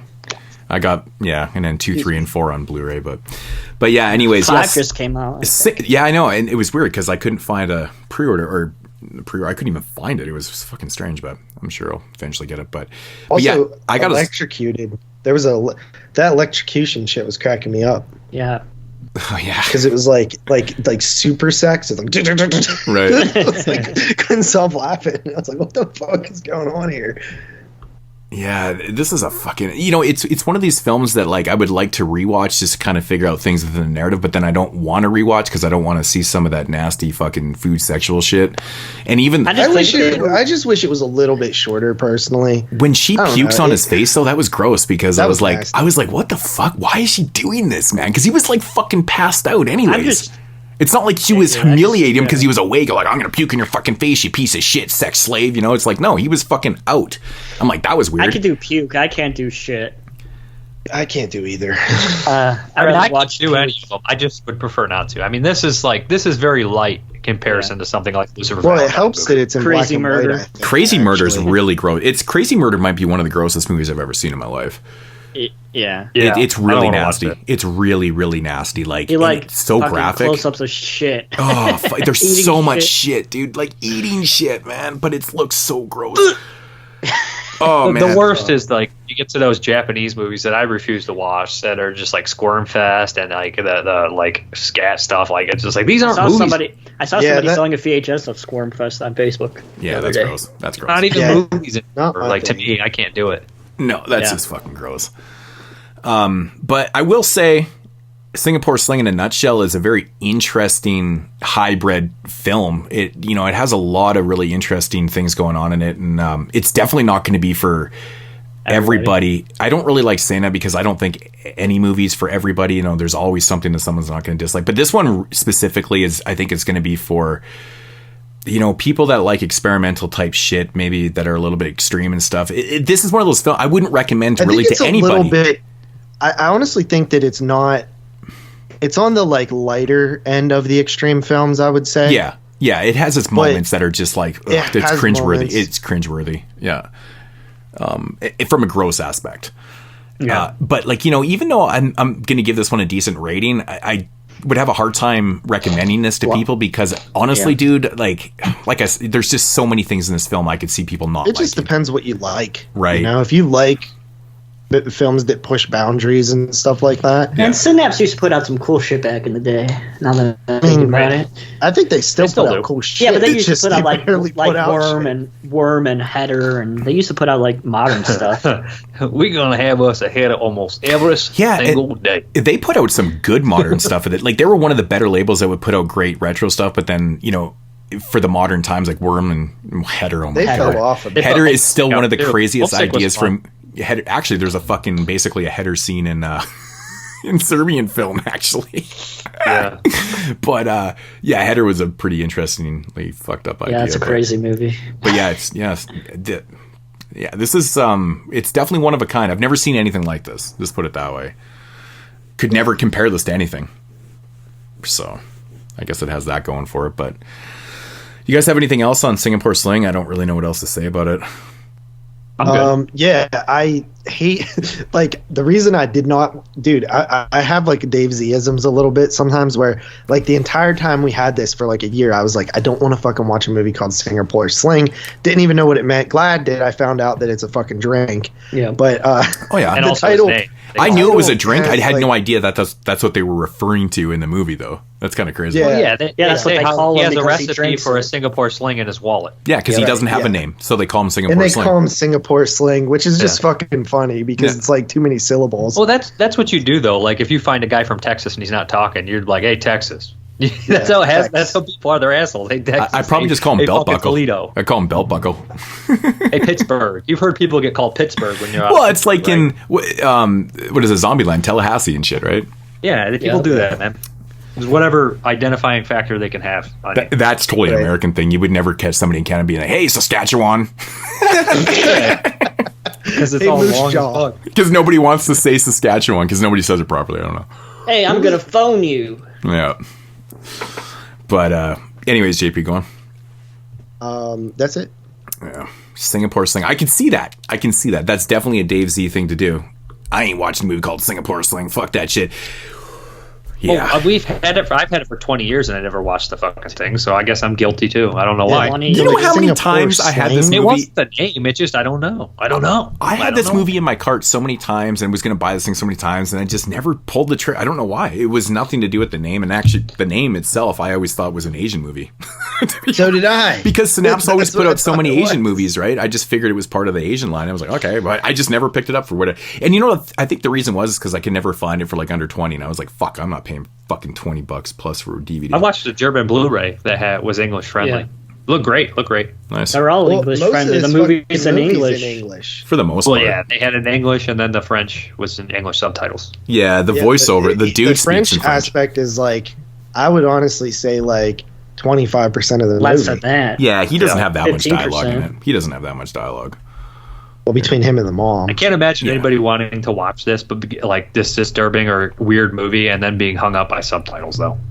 No, these most disturbing movies or extreme movies are subtitled, or just so crazy that like they don't make Americans. It's your fucking problem. Yeah, Americans don't make fucked up movies most of the time. Yeah, they do. They're just cheap. Yeah.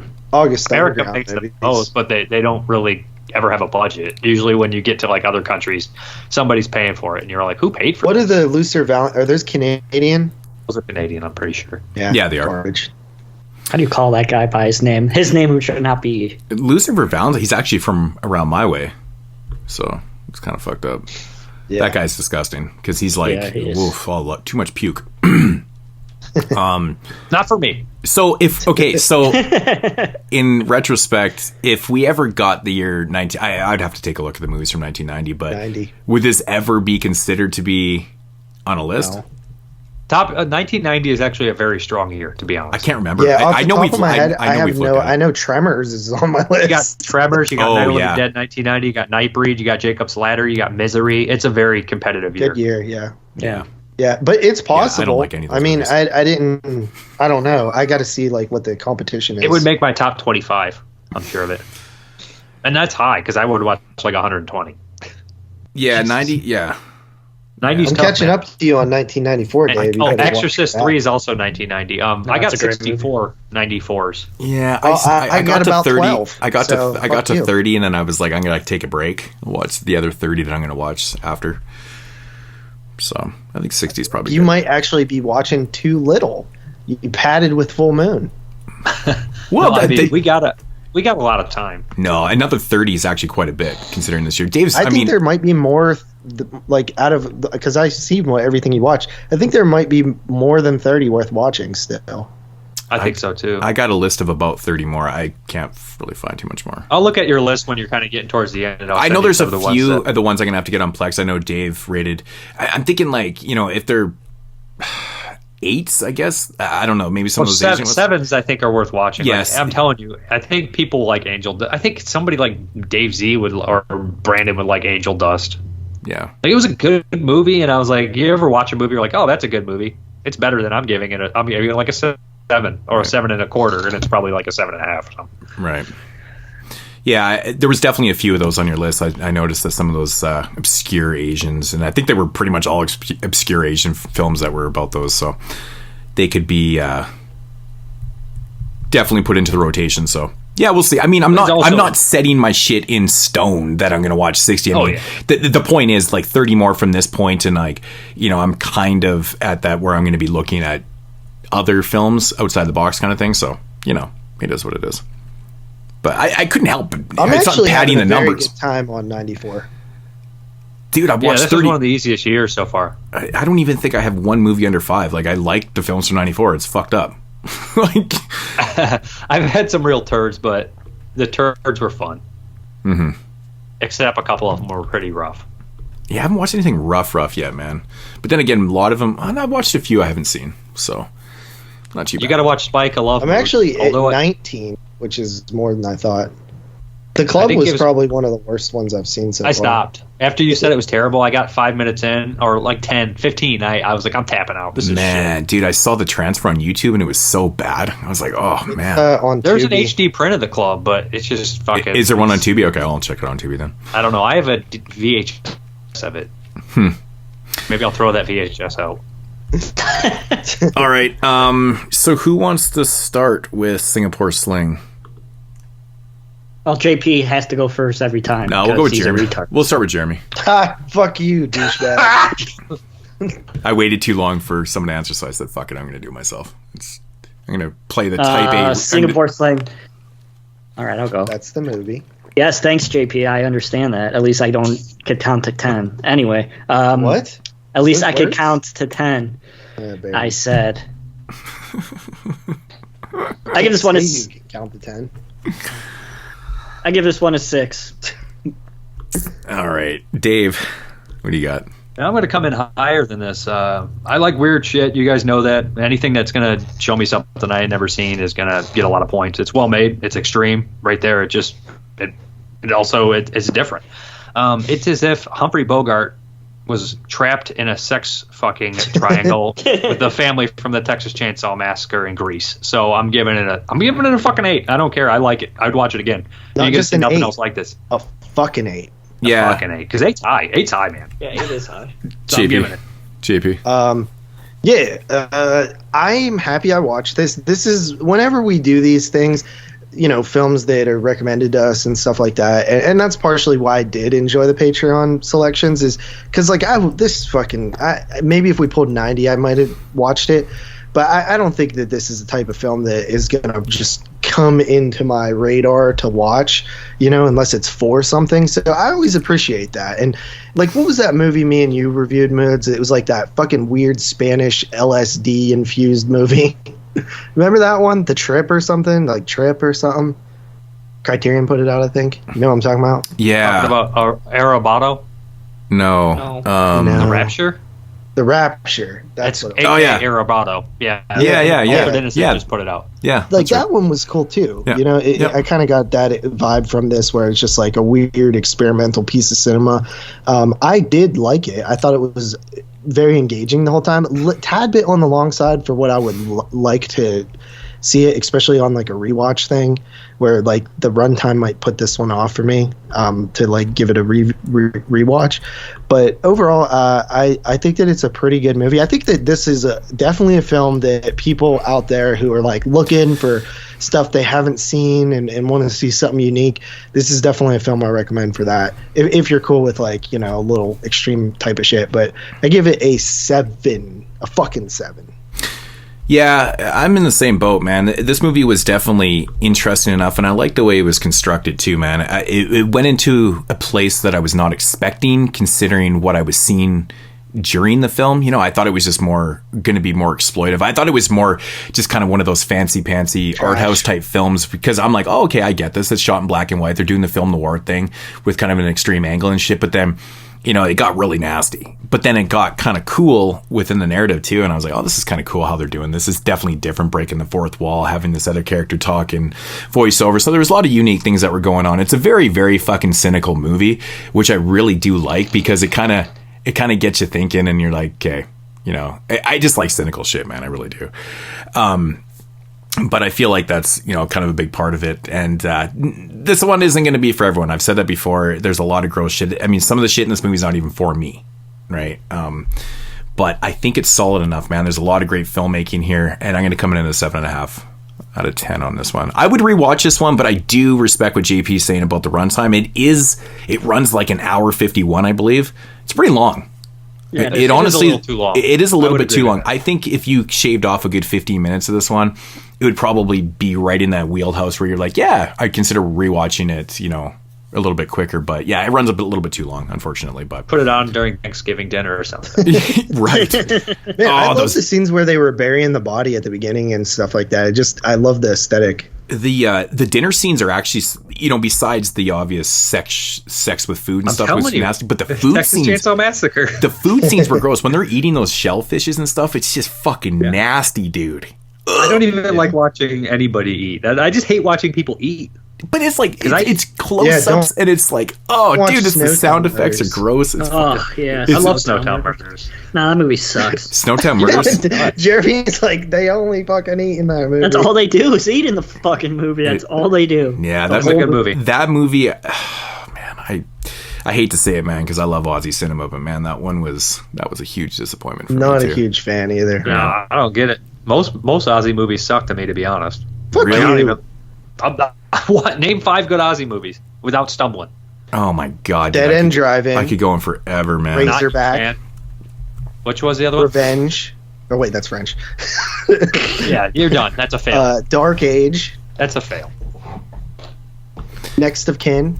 If your second fucking is a French movie, that's a fail. I fucking forgot that I mixed up the countries. Relax. Yeah, but I said without stumble, and you stumbled. I didn't stumble. I just said that's a stumble. Then what's a stumble? That's a stumble. Dude, get out. Stop, David. That's the truth. There's a lot of good Australian movies, but I'm just not the hugest fan of all of them. Like, a Dead End Drive-In's okay to me. I don't think it's great. Oh, fuck, I love it, man. I can watch Dead End Drive-In all the time. I love Turkey Shoot, man, so much. Like, there's Turkey Shoot's great. Yeah. There's so Turkey many Shoot movies. is great. I can't deny Turkey Shoot's greatness. Yeah, Turkey Shoot's fucking fantastic, man. But the thing I like about Aussie films, man, on the Fair Game. Yeah, Fair Game. That's another good one, man. I really like Nexican. I've never seen too. that one. That one looks great. I really like Nexican. What's Strange Behavior? Mexican's great. Yeah, Mexican. Strange Behavior's fun. Lady Stay Dead is another one that I think is really kind of underrated too, man. It's a good one. What's the one with Mad Dog Wake Morgan? and fucking Fright. I'm okay on Lady Stay Dead. Yeah, I think it's what pretty about good, Wake actually. and fucking Fright? Yeah, Wake and Fright's great. I mean, dude, fuck Sand though. It's Lady Stay Dead. Just beyond classic, man. That movie's amazing. One of my favorite movies of all time, actually. Mad Dog Morgan's fucking amazing. I just don't think Snowtown Murders is that bad. Like, I like it. It's Day of the Panther is outstanding. That shit is cheesy as fuck. Love it. Dangerous Game is cool. Hey, Dangerous Game. The Man is cool. from Hong Kong. Oh, the Man from Hong Kong's fun. Dude, The Man from Hong Kong is so good, man. I love that shit. George Lazenby is a fucking stud in that movie. He's a great bad guy. I even like some of the newer ones. Like, I know Jeremy's a big fan of the Love Ones. I think that one's pretty cool. Yeah, Love Ones is great. I think we reviewed Lake Mungo. That's a decent. Love Ones and Hounds of Love are both good movies that I don't love. Storm Warning's pretty good. Yeah, Lake Mungo is one of those movies that just has one little issue with it, but not a fan of Lake Mungo. I didn't like it very much. I've never seen Lake Mungo. Undead is really cool. I think a lot of it might even be considered a New Zealand film. I'm not sure, but Undead I thought was kind of a cool movie for later Aussie shit. Yeah, I'm not 100% on Patrick. Yeah. Oh yeah, but Patrick. Everybody knows the Italian sequel, Patrick Still Lives, is better. There's an American Patrick Awakening. That movie is so Patrick fucking. Still Lives. It's so sleazy. Terrible. It's so sleazy. It's so sleazy. I like it. Blackwater, The Reef. There's a lot. This is the Australia show. Yeah, we should do a volume 2 sometime. Man, I would love to do. Man, that's a top. We should just do an Australian show, like our top 10 favorite, and then we can Australian. fucking BMX Bandits, man. Come on. But we got to keep it. Is it horror? Or are we just gonna do exploitation and horror? Oh, I do exploitation, horror, whatever. Just your exploitation. We'll just call it exploitation. Body melt. I fucking Body Melt. Are you stuff. kidding me? I love Body Melt's not. Body Melt's so good. I love it. Games. I just love the Body Melt's. I watched Body Melt like when the DVD was released, and everybody's like, it's not good. Like, I don't get it. I like it, man. Sky Pirates is another one I really like too, man. It's fun. But yeah. What was the alligator one? Not Dark Age, the other one from there's Dark Age. Called Rogue, or is it Prime? And Wolf Creek, of course. You got to name. Oh yeah, there's Wolf Rogue. Creek 2. Is Blackwater Aussie? Blackwater? Yeah. Yeah, Blackwater and the Reef. Long Weekend? Oh yeah, the fucking Long Weekend. We named every Australian movie there was ever made. Right. Hey man, there's a lot of fucking good ones, dude. 22 Shots of Moods and Tangents. But I will not include the Howling 3 on that, man, because I do not like the Howling. The marsupials? It's so fucking boring, man. That movie is it's dreadfully boring to me, man. I like it. I cannot. I think the best thing about that movie is the original artwork, man. The artwork is pretty cool, but that movie is just, it's great. A total snooze fest to me, man. Oh, man, I could never get into that one. All right, so, yeah, what were we doing? Oh, yeah. Your rating. That was, I did give my rating, 7.5. We all gave our rating. Oh, Yeah. okay. So we're Next done. movie. That is going to conclude Singapore Sling from 1990.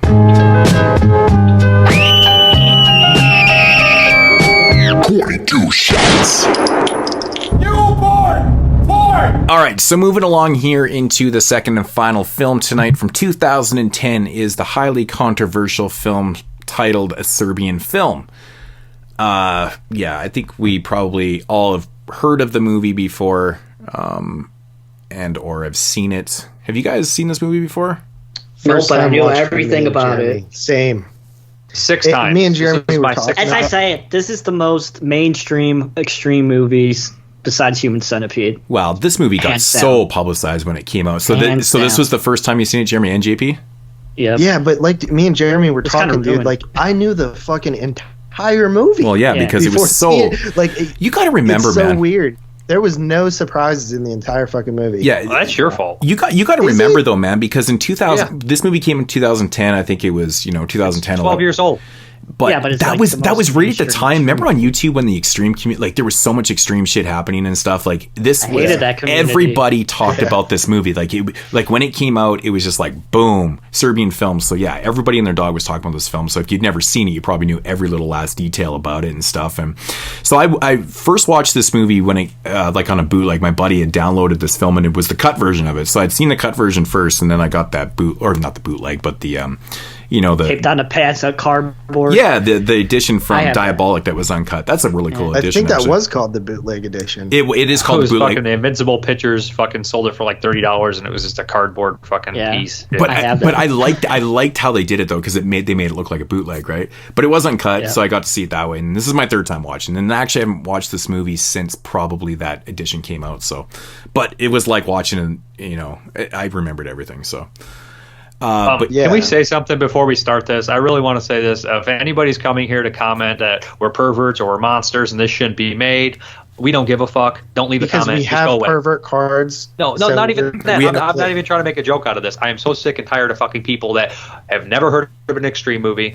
They only know about this movie because it was so widely publicized, and they're on this fucking weird tirade and this fucking moral fucking crusade to fucking go out and stop it when there's millions of fucking movies where actual pedophiles directed the movies that you watch and buy, basically supporting pedophiles, but there's movies that has pedophilia in it, but it's not real, it's fake, nobody was hurt, and it all shows it all as a disgusting fucking act that it is.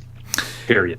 that's right. We actually had a comment not too long. We must have mentioned a Serbian film or something all along the lines in an episode within whatever understand time. if this movie Someone ain't for commented you, and said, right? Well, let me read The something Serbian that I film said is to my fucking disgusting. friend. Yeah. Yeah, I Because mean, I was like- if this ain't for you, I get it. Fine, that's perfectly fine. But Yeah. like to be like everybody who sees it should be banned, yada yada yada. Like Oh, I get this I movie's know what it- disturbing. Yeah, It's that fucked was up, but- that was happening in I know what the context Shudder was. Facebook group. I know what the context was because I'd mentioned something about Jörg wait, Borgerite. let me- When Jörg Borgerite made it, necromantic and stuff, he was opposing censorship in Germany because they were censoring everything, and he said, "Fuck you! I want to make something that you actually can censor."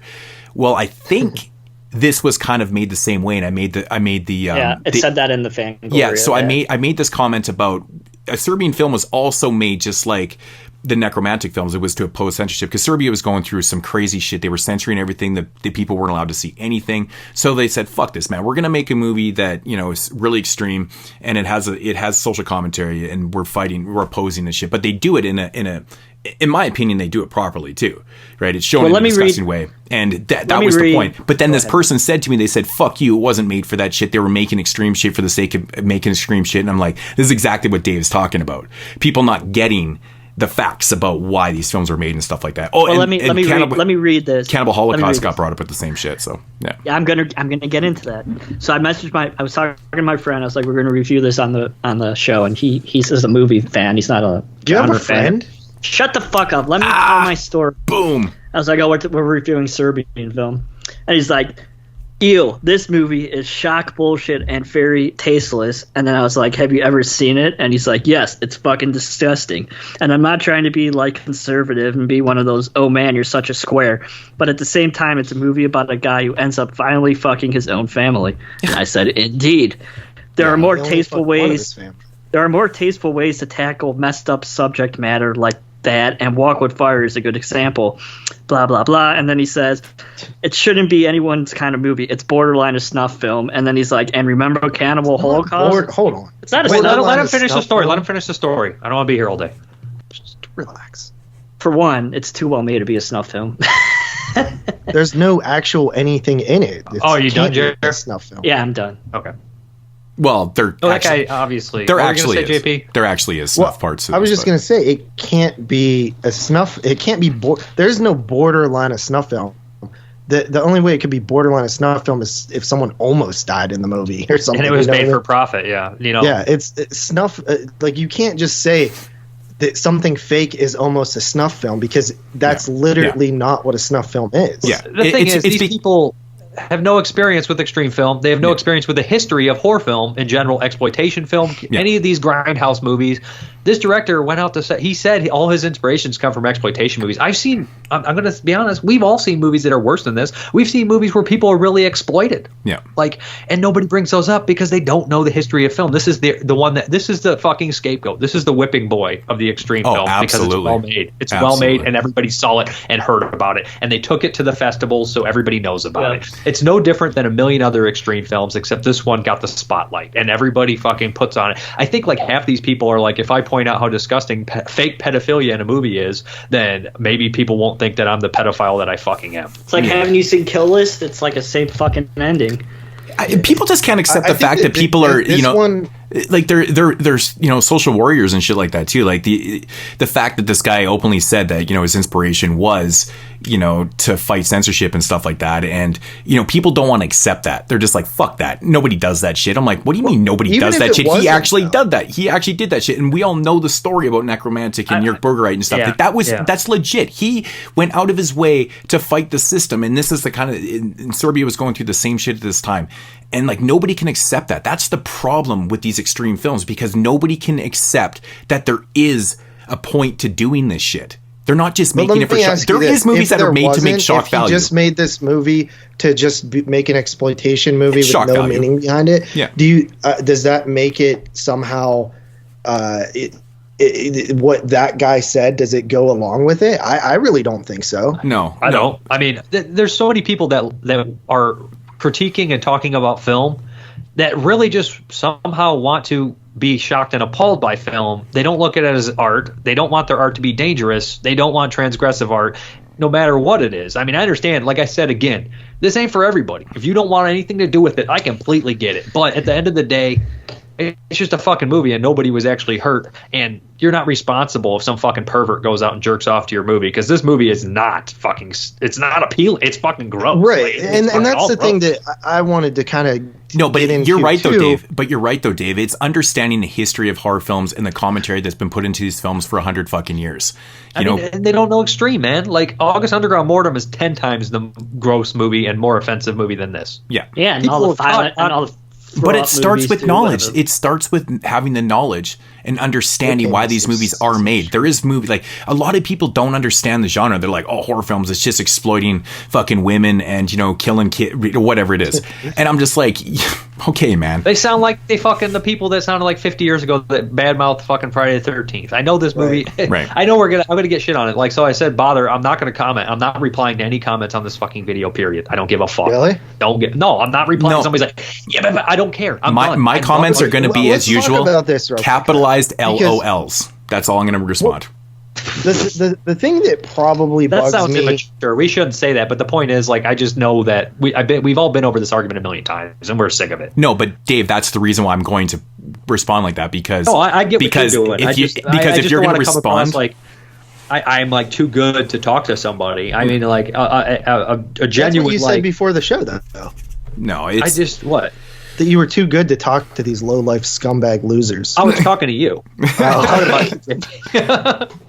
No, but I kind of wanted to, like, let's get into this aspect too, because, like, in the Shudder group, I think Jamie Jenkins was involved in this, or Jamie Sammons. Let's be honest, Jamie Sammons is one of the smartest horror fans I've ever had the pleasure to talk to. Correct. I think so. Correct. Boom. And Duncan also defended this movie too in a certain way. In a certain way, yeah. Because Tyler actually really likes this movie as well. But the very smart guy. one of the right. Well, kind of. I'm just kidding. But the thing that bugged me out of everything that I saw negativity being flung at this movie, and it was before I even seen it, the fact that, you know, people were literally flat out saying, like, if you enjoy this movie, you must have some pedophilia tendencies or something like that. And that really bothers me because I can't see that in any way. I can't even see an actual pedophile this being like the thing they would go to like, no. You know what I mean? 2 seconds at the end of the movie. Well, just because somebody's getting off when Jason cut somebody's head off, it doesn't mean that I'm getting off when fucking somebody's raped. A kid's getting raped in a movie. I just look at it differently, man, because, like, you know, it's also fake. Being a horror fan the majority of my entire life, you know, I've always had people that don't understand the genres say to me, like, oh, you watch those horror films, you must be sick in the head. It's no different. I got that just from the basic horror films. And when someone says to me, and I've had this said to me before because I've defended the Serbian film many, many times to people and shit like that. And I've had people call me a sick fucking, you know, pedophile and shit like, and I'm like, man, like, it's just, I can't take it serious when you're going to result to that. You know, it's the same thing as blaming people for being fucked up because they watch horror films in general. It's stupid. It's really, really stupid. There's no correlation between this and in reality. This is a fucking movie, guys. Right? There's more to the movie. Not into about this movie. There's more to the movie than a 3-second shot, and you don't get to see the penetration on the baby. Yep. And shit like that. The idea is implied. That sounds so bad. We know what's going on. We know what's going on. But I'm saying there's more point to this movie than just that 3 or 4 second idea of newborn porn. I'm saying there's a whole nother element here that people don't want to admit that's going on.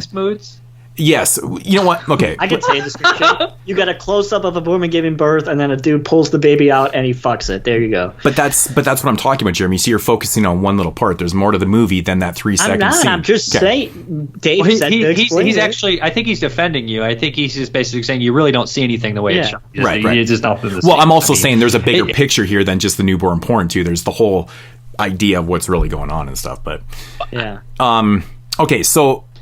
Synopsis on the film. An aging porn star agrees to participate in an art film in order to make a clean break from the business, only to discover that he has been drafted into making a pedophilia and necrophilia themed snuff film.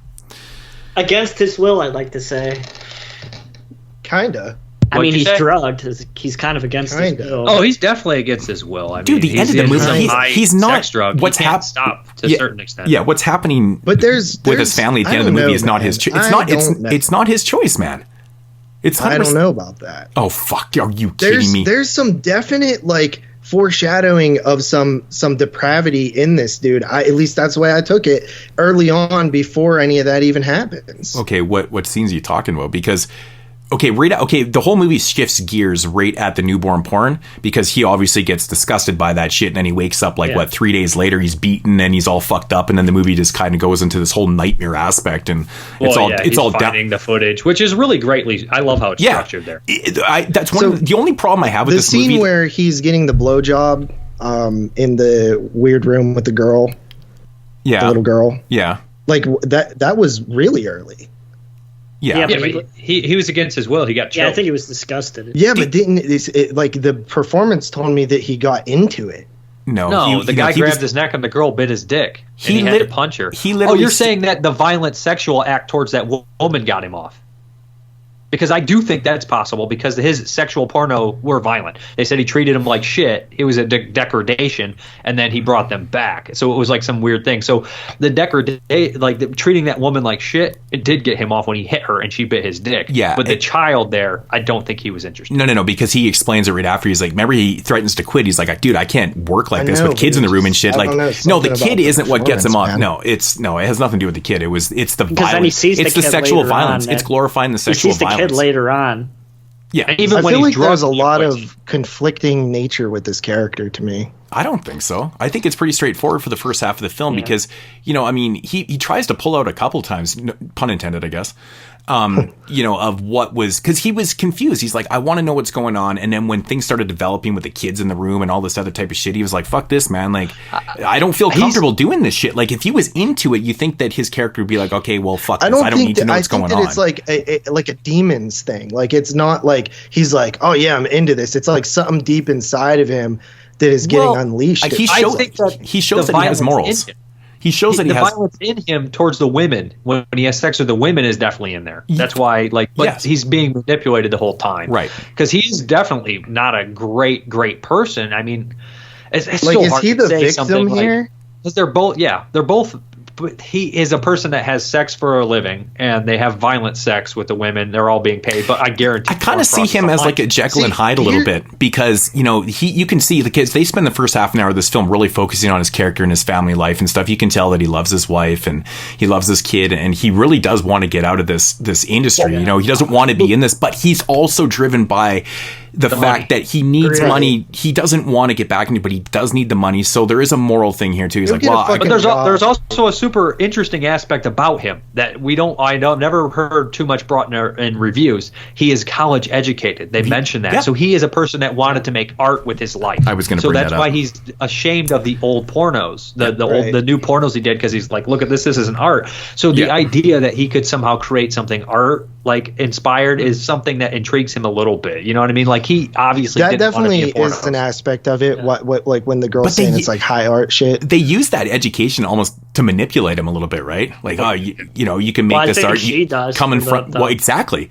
That's what I'm saying. They use that against him to manipulate it. His education and the fact that he can make some some good art is weird, nowadays and stuff. Do you think that broad knew that this guy was fucked in the head? What the boss? The broad that recruits him. Fucked in the head. What do you mean? Like, did she know that this guy was into all this weird ass shit, or did she think he was just? Oh, you mean the guy that's directing? Yeah. She definitely knew some of it. Yeah, I don't think she was fully endowed with what was going on, but she knew there was something going on. See, this guy, he's an interesting character, too, because he comes from an educated background, too. He was a child psychologist, and he was like, into this shit. That's so fucked. He's definitely a pervert. Yeah, but that's the thing. It's a perfect cover-up, right? Because you would never expect this fucking educated doctor to be doing this type of shit. And like the guy's brother says, if you can't trust a child psychologist who works in security, who can you trust? See, I think that scene's like the most fucked up. Dude, it's so popping up next to but his wife. It's showing how insanely fucking blind this world really is, because these predators, these creatures, these fucking maniacs are in plain sight, dude. It's like there's a lot of commentary there, man, because it is true. There's a lot of fucking well-received people in this world, hence doctors, lawyers, firemen, cops, and shit like that are these scary monsters like pedophiles and shit like that. Your own brother. So, there's problems in this world that are right in front of our eyes, and nobody wants to fucking open up their eyes and see the reality of what it is. And this is what it's doing, dude. Like, this guy is known for what he's done in the community and being a dog. It's scary, dude. That's fucking scary. Definitely. That's the scariest thing about the movie, man, to me. It's like, another scary thing, Moods, is they're pawns too. The filmmakers, all the filmmakers are pawns in this too. They're all pawns, and they're used at the end. You see that twist. Yep. But the movie is basically three ways to kind of look at it. And I've heard three different kind of explanations for it. The first one is it's an exploitation movie where they're trying to challenge the boundaries and censorship, which I can see that. He definitely was inspired by 70s exploitation.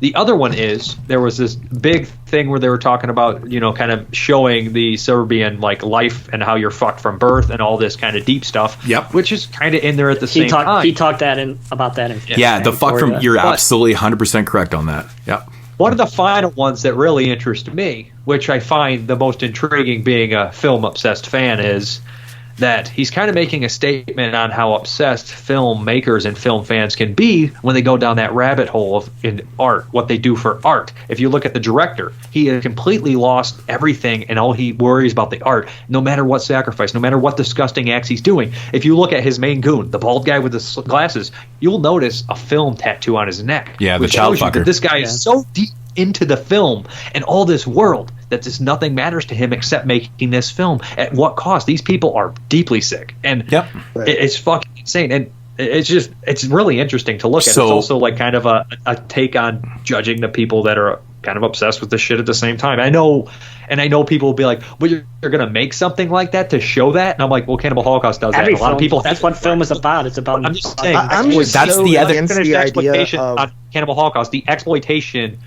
you have to hit people over the head with it to show them what it is. This is the modern Cannibal Holocaust to me in a lot of ways.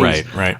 It's it's an exploitation movie about the exploitation of people by exploiting people and exploiting things. It's fucking fucked up. It basically condemns itself in the film, and it's a lot of layers there. Some people would say that it automatically ruins itself, but in a way, it makes an ultimate statement to me. Yeah, this movie is very much like, another contrast between Singapore Sling is this is a very cynical film also, right? Yeah. So and darkly that's really what it comes down to. I don't want to say that. It's super very cynical. Darkly comic and it's disgust. Yeah. My thing with the whole... But, the newborn porn is super cynical. This to say that is like, why not? Like, why? Like, I don't think there should be a limit on anything that you could come up with as long as nobody is actually hurt or there's nothing illegal in taking place. It's like you don't have to ingest it. If you watch it and you're like, this is trash, that's fine. But why try to stop it from being made? Like, what are you worried about? That's censorship. Exactly. There's too many film fans that are for censorship. But you got to for it. You got to understand, most people that I'm not referring to us and people that review films, that we kind of look at films a little bit differently. Like, we see the commentary in a lot of things and we understand those things. You got to think about the average person that's watching this film and taking it for face value. They're seeing the shock in it. They're not seeing the commentaries that are involved in and stuff. So that's why there's that other side of the argument and stuff. Like, they don't see the newborn porn as being, the Serbians are fucked from birth. Right? Like, they're born into a world of shit, and this is how your life is going to be. You're born into a world of censorship. You're born into a world of, hate and just bullshit, right? Or it's so extreme that it becomes almost a fucking criticism of itself. Like, right. But it's so funny. I'm going to say this, and I'm going to take shit from it. James Furman, the guy from the BBC, big piece of shit. He once said that the everyday person wasn't smart enough to grasp these extreme films without losing their minds. Well, that's my thing. They didn't lose their minds in a sense. Like, well, what if this falls into the wrong hands, or what if a child sees this or something? And I'm like, yeah, it's probably going to be pretty shocking. You can see a fucking video of a lady. Yeah, but you know what? They literally nothing is going to happen. They show you that if something like this can trigger you to performing some sort of terrible act, it's not the movie. That's the problem. There's a commentary on that in the movie society. too. There's a commentary on that in the film too, when his son is watching his dad in a porno. Yeah. He's like 5 years old. That's the commentary right there. I mean, this is just the life. This is what he's like. He even mentions it too. He's like, well, I watched my first porno about that age too, and it's nothing to them. It's like, just go on with your day, man. Your dad really is nothing. That like, is fucked up. It's the same argument that I hear all the time about like kids seeing horror and stuff. I'm like, 90% of horror fans saw horror movies when they were kids, and that's why they're horror fans. Because I will say this. Yeah, it's true though. I might sound like a hypocrite here, but I think that violent pornography at a young age can be very detrimental to somebody's mental health. I think so. I'm sorry. I think it can be. What do you mean by violent pornography?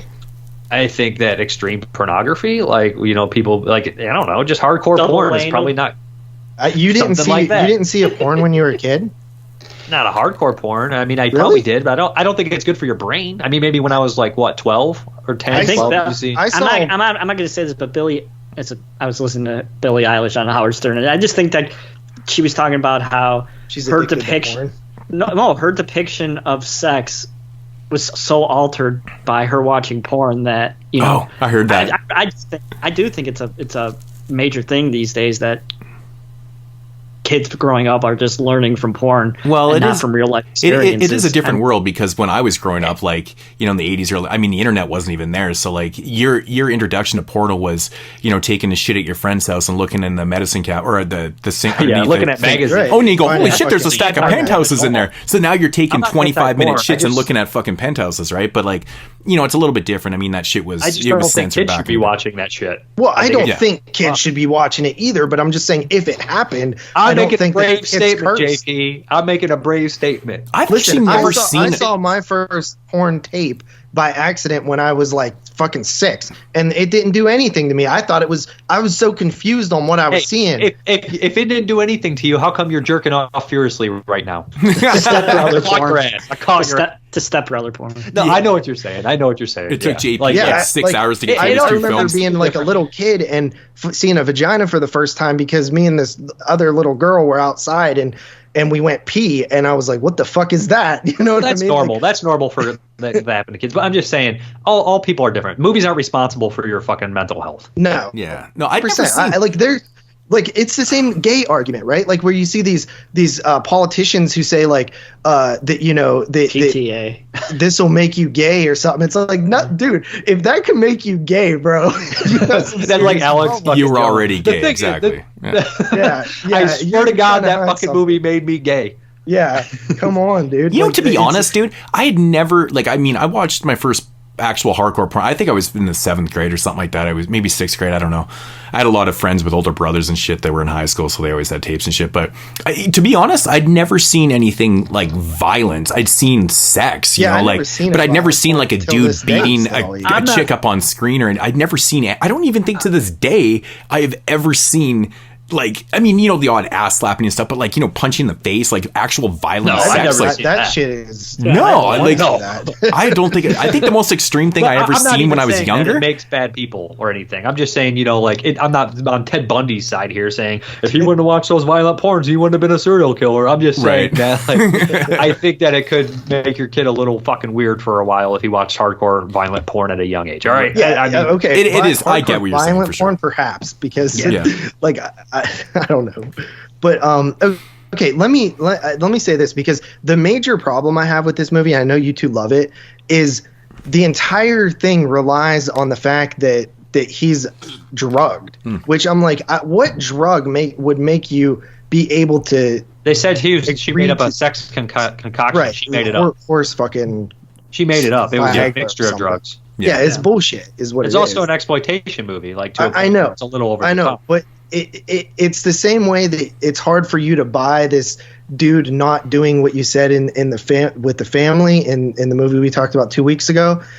To me, I'm like, I can't buy that this guy would be like in any situation would be able to go along this far into this thing. It's he didn't know who he was fucking. The fucking were bad. Well, no, even the cutting the head off part. Like, I'm just like, I mean, but he's witnessed her treat her daughter terribly this whole time and put her up for prostitution, literally giving her up to be fucked by him, supposedly. Yeah, and seeing that whole family unit where she's like, well, they show all that. There's a lead up to why that happens and stuff like that. But I mean, to be honest, dude, like, I mean, drugs do fucked up things, man. Like, I mean, I can see you losing your mind. We do know this guy has violent tendencies during the pornos. That's why I was leaning on the fact that this shit awakened something inside of him. His pedophilia. I don't think he's a pedophile, but I do maybe violent tendencies. Maybe I believe that drug concoction was specifically made to make the rage come out, though, too, because they need that rage on film, because that's what they're trying to do. They're trying to get that extreme aspects and stuff, right? I think the film works better for me if I take it like he has a darkness inside him and it's awakened, and I don't look at him as a victim or the protagonist of the film. He is a victim, nonetheless. But he is a victim. They even talk about that in the movie, about him being the victim and shit. Honestly, dude, the drugs altered the mind. It ruined his whole life. There's literally a 180. Like, when he leaves that place after seeing the newborn porn and wakes up 3 days later after being fucking beat down and all that shit, like, the whole movie changes. Like, he's all fucked up on the drug. Like, it's literally a 180. I don't know how you could say that. In the first half of the movie, he definitely has demons, but I don't think he has these tendencies that, he's going to pull in the second half of the film willingly. The drugs are the catalyst for what is happening here. That's why he's the victim. He's being exploited for the sake of, like, dude, he's not in control here, man. They've manipulated him physically by, this concoction and shit. It's sad, man. It's fucking sad. Man. And the movie has a certain over the top quality. There is beats of comedy. The movie has dark elements of comedy. Think when she looks at the video and sees the donkey show about to happen. That's obviously play. The movie has a beats of dark comedy, almost to the point where it becomes, like I said, I don't want to say satirical, but definitely self-aware of its insanity. Oh, I don't think this movie's tone is 100% straight-laced. I don't think it is either. So, I mean, the craziness to me never got to the point where I was like, I don't buy it. I never, and like kind of something like an exploitation movie in a sense where you're like, that's a little bit off. I always see. It's a good point, though. And also, I've done fucked up shit when I was drunk, and that's only on alcohol. Yeah, but dude, I've done other fucked up shit on triple C's. Like, we're not talking like, Well, like I think why it works. I'm talking about shoving my head through a plate glass window. I'm talking about that kind of shit. Maybe not plate glass, but shoving my head through a window. But I'm not going to cut someone's head off. Well, the thing is, so jump JP, off a but car. you don't I tried know. to jump out of a speeding car. Stuff like that. You don't actually know because, like, dude, I always think about this story about this dude that I was told this story, and this was actually a real story. This fucking guy took acid. This is way back in the 70s. Right. This guy took fucking acid, right? And he never done the drug before. And he had a bad trip and shit like that. And he got on top of this car and he fucking, went to go do some Olympic diving into what he thought was a pool, which turned out to be, 1 inch puddle. And he fucking broke his neck and died. Yep. And I always think of that story. I always think of that story because this guy literally was out of his mind. He cut out his eyeball on acid. Remember that? But that's what I'm saying. These drugs, we don't know what the concoction is. So I'm assuming they did something specific, to make that rage come out and maybe act like that. You don't really know what people are going to do on acid because people do fucked up shit. Like, the lady killed herself. Yeah. She fucked herself with a lead pipe. My point is that you could never pinpoint and say I would never do this on drugs because, to be honest, I've done things when I'm really drunk that I'm like, really? I did that? Yeah, that's, me that's too. Totally I've done really fucking dumb shit. Yeah, it's things I've regretted. Like not know how to open Google Hangouts. Yeah, that happens. There's a bit of a fucking. Yeah, you made a top 11, JP, and you were sober. Just imagine the crazy things you do on a sex drug. Yeah, I mean. Look, and that's the other thing. That's a good point, Dave, because it's actually a concoction sex drug. It's meant to be uber fucking hard, and which he didn't really need because they kind of explain that he's kind of special in that area, but then also bring out the anger and do some crazy shit like decapitate a chick while fucking her doggy style, which is the craziest part of the fucking movie in my opinion. No, but it's also fiction though. This isn't real. I know it's fiction. But that's where it doesn't matter. I do think there is drug concoctions that can make you go crazy. And mixture with sex, it's not. Yeah, it's like speed. They said she put speed in her coffee. It's probably a mixture of PCP, some sort of horse fucking Viagra, and other things as well. What was that crazy drug out a few years ago that was making people like eat people and shit? The bath salts. Bath salts. That's the one. Yeah, and there was crocodile too. Crocodile was the Russian drug. I mean, drugs are fucking nuts, man. Especially when you don't know. Dude, trust me, I've done a lot of drugs. I mean, we never did anything like that, or we probably wouldn't even be Dave, alive. Dave, you watched this? You watched the movie that released by Unearthed, right? The Crocodile. No, Crocodile? How is it? Oh my god, it is so depressing, man. It is fucking uber depressing to watch this guy go from point A. And he's taking this drugs to point. Oh my god, dude, it's so fucking hard to watch, man.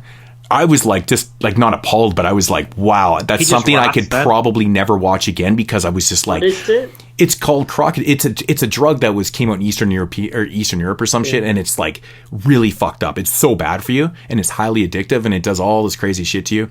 But anyways, it's depicted in this movie and about this guy's addiction. What's the movie called? It's Red Crocodile. Red Crocodile, yeah. Yeah. It's really fucking depressing, and it just kind of goes to show like what certain drugs can really accomplish and stuff. And that's the thing. I watched the movie not really knowing about the real drug, and so I looked up on it after, and I was like, whoa, holy shit, this was like news to me. I was like, I'd never heard of it until I watched the movie. That's fucked up. And then I know with bath salts and shit like that, and bath salt zombies. Here's what it is, JP. Yeah. Like, if it doesn't work for you, it doesn't work for you. I can't convince you otherwise. It doesn't bother me. It doesn't bother moods. Like, just like the coming home in the dark didn't bother you guys that much. Exactly. It is what it is. Like, I can't argue that point. You know what I mean? Maybe you'll come around to it. I think that I was so caught up in this movie, I never even thought about it. Yeah. As someone who is, these aren't real. These aren't drugs you're going to see somebody on the street using. Right, but I also know that I've probably seen like 90% of most drugs being used, but it's Dave Z's whole argument with Climax. He's done so much LSD that he's like, that's not what it does. I've done LSD and it was different for me. I mean, like, right. Yeah, I don't think it was on different from that, to be honest. I don't think Climax is that off. I can honestly not speak. I don't either. I've never done LSD. I never did specifically LSD, so I don't know. I've never done it. I have. I've never done it. It always scared me, man, because when I was in high school, man, one of my friends, this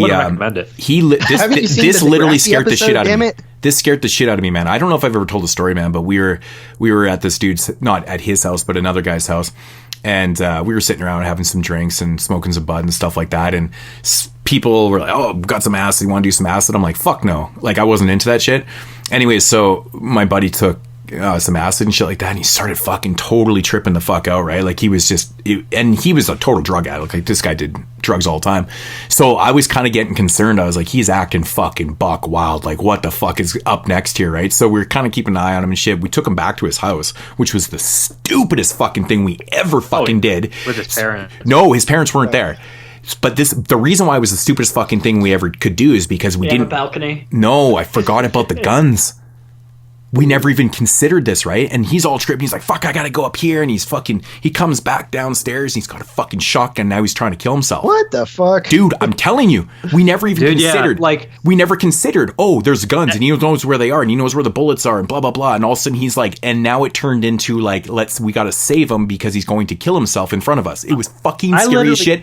That literally was the moment in my life where I said, I will never do acid ever. It scared the shit out of me. Never in my life have I ever been so scared. And I've had guns pointed at me before. Then I was less scared in this moment because it was just like, what the fuck, man? What the fuck is happening? You have no idea what they're gonna do because he's out of his mind. I've done it. I literally was tripping balls on mushrooms. It was a lot of mushrooms. A lot of mushrooms. I used to love mushrooms. No, I took way too many, and I literally was like, some dude that I was friends with was crashing at my house, and he just got out of jail. Right. And I literally was like, he took the mushrooms too. He's twice as crazy as me.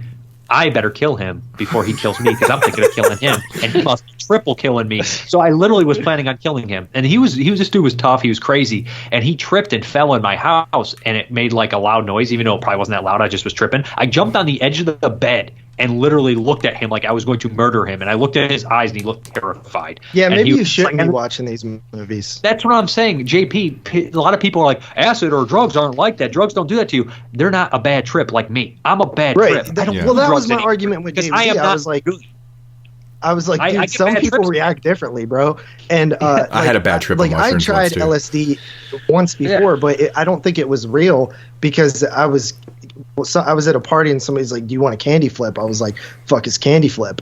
And he's like, it's LSD and ecstasy. I was like, okay. But I felt like I only got the ecstasy out of it. I don't think I got any LSD out of it. You know what I mean? So I don't know. But drugs affect people differently. I do agree with that. Definitely. It's clearly a MacGuffin in this movie, right? Like it's just something to move the plot forward.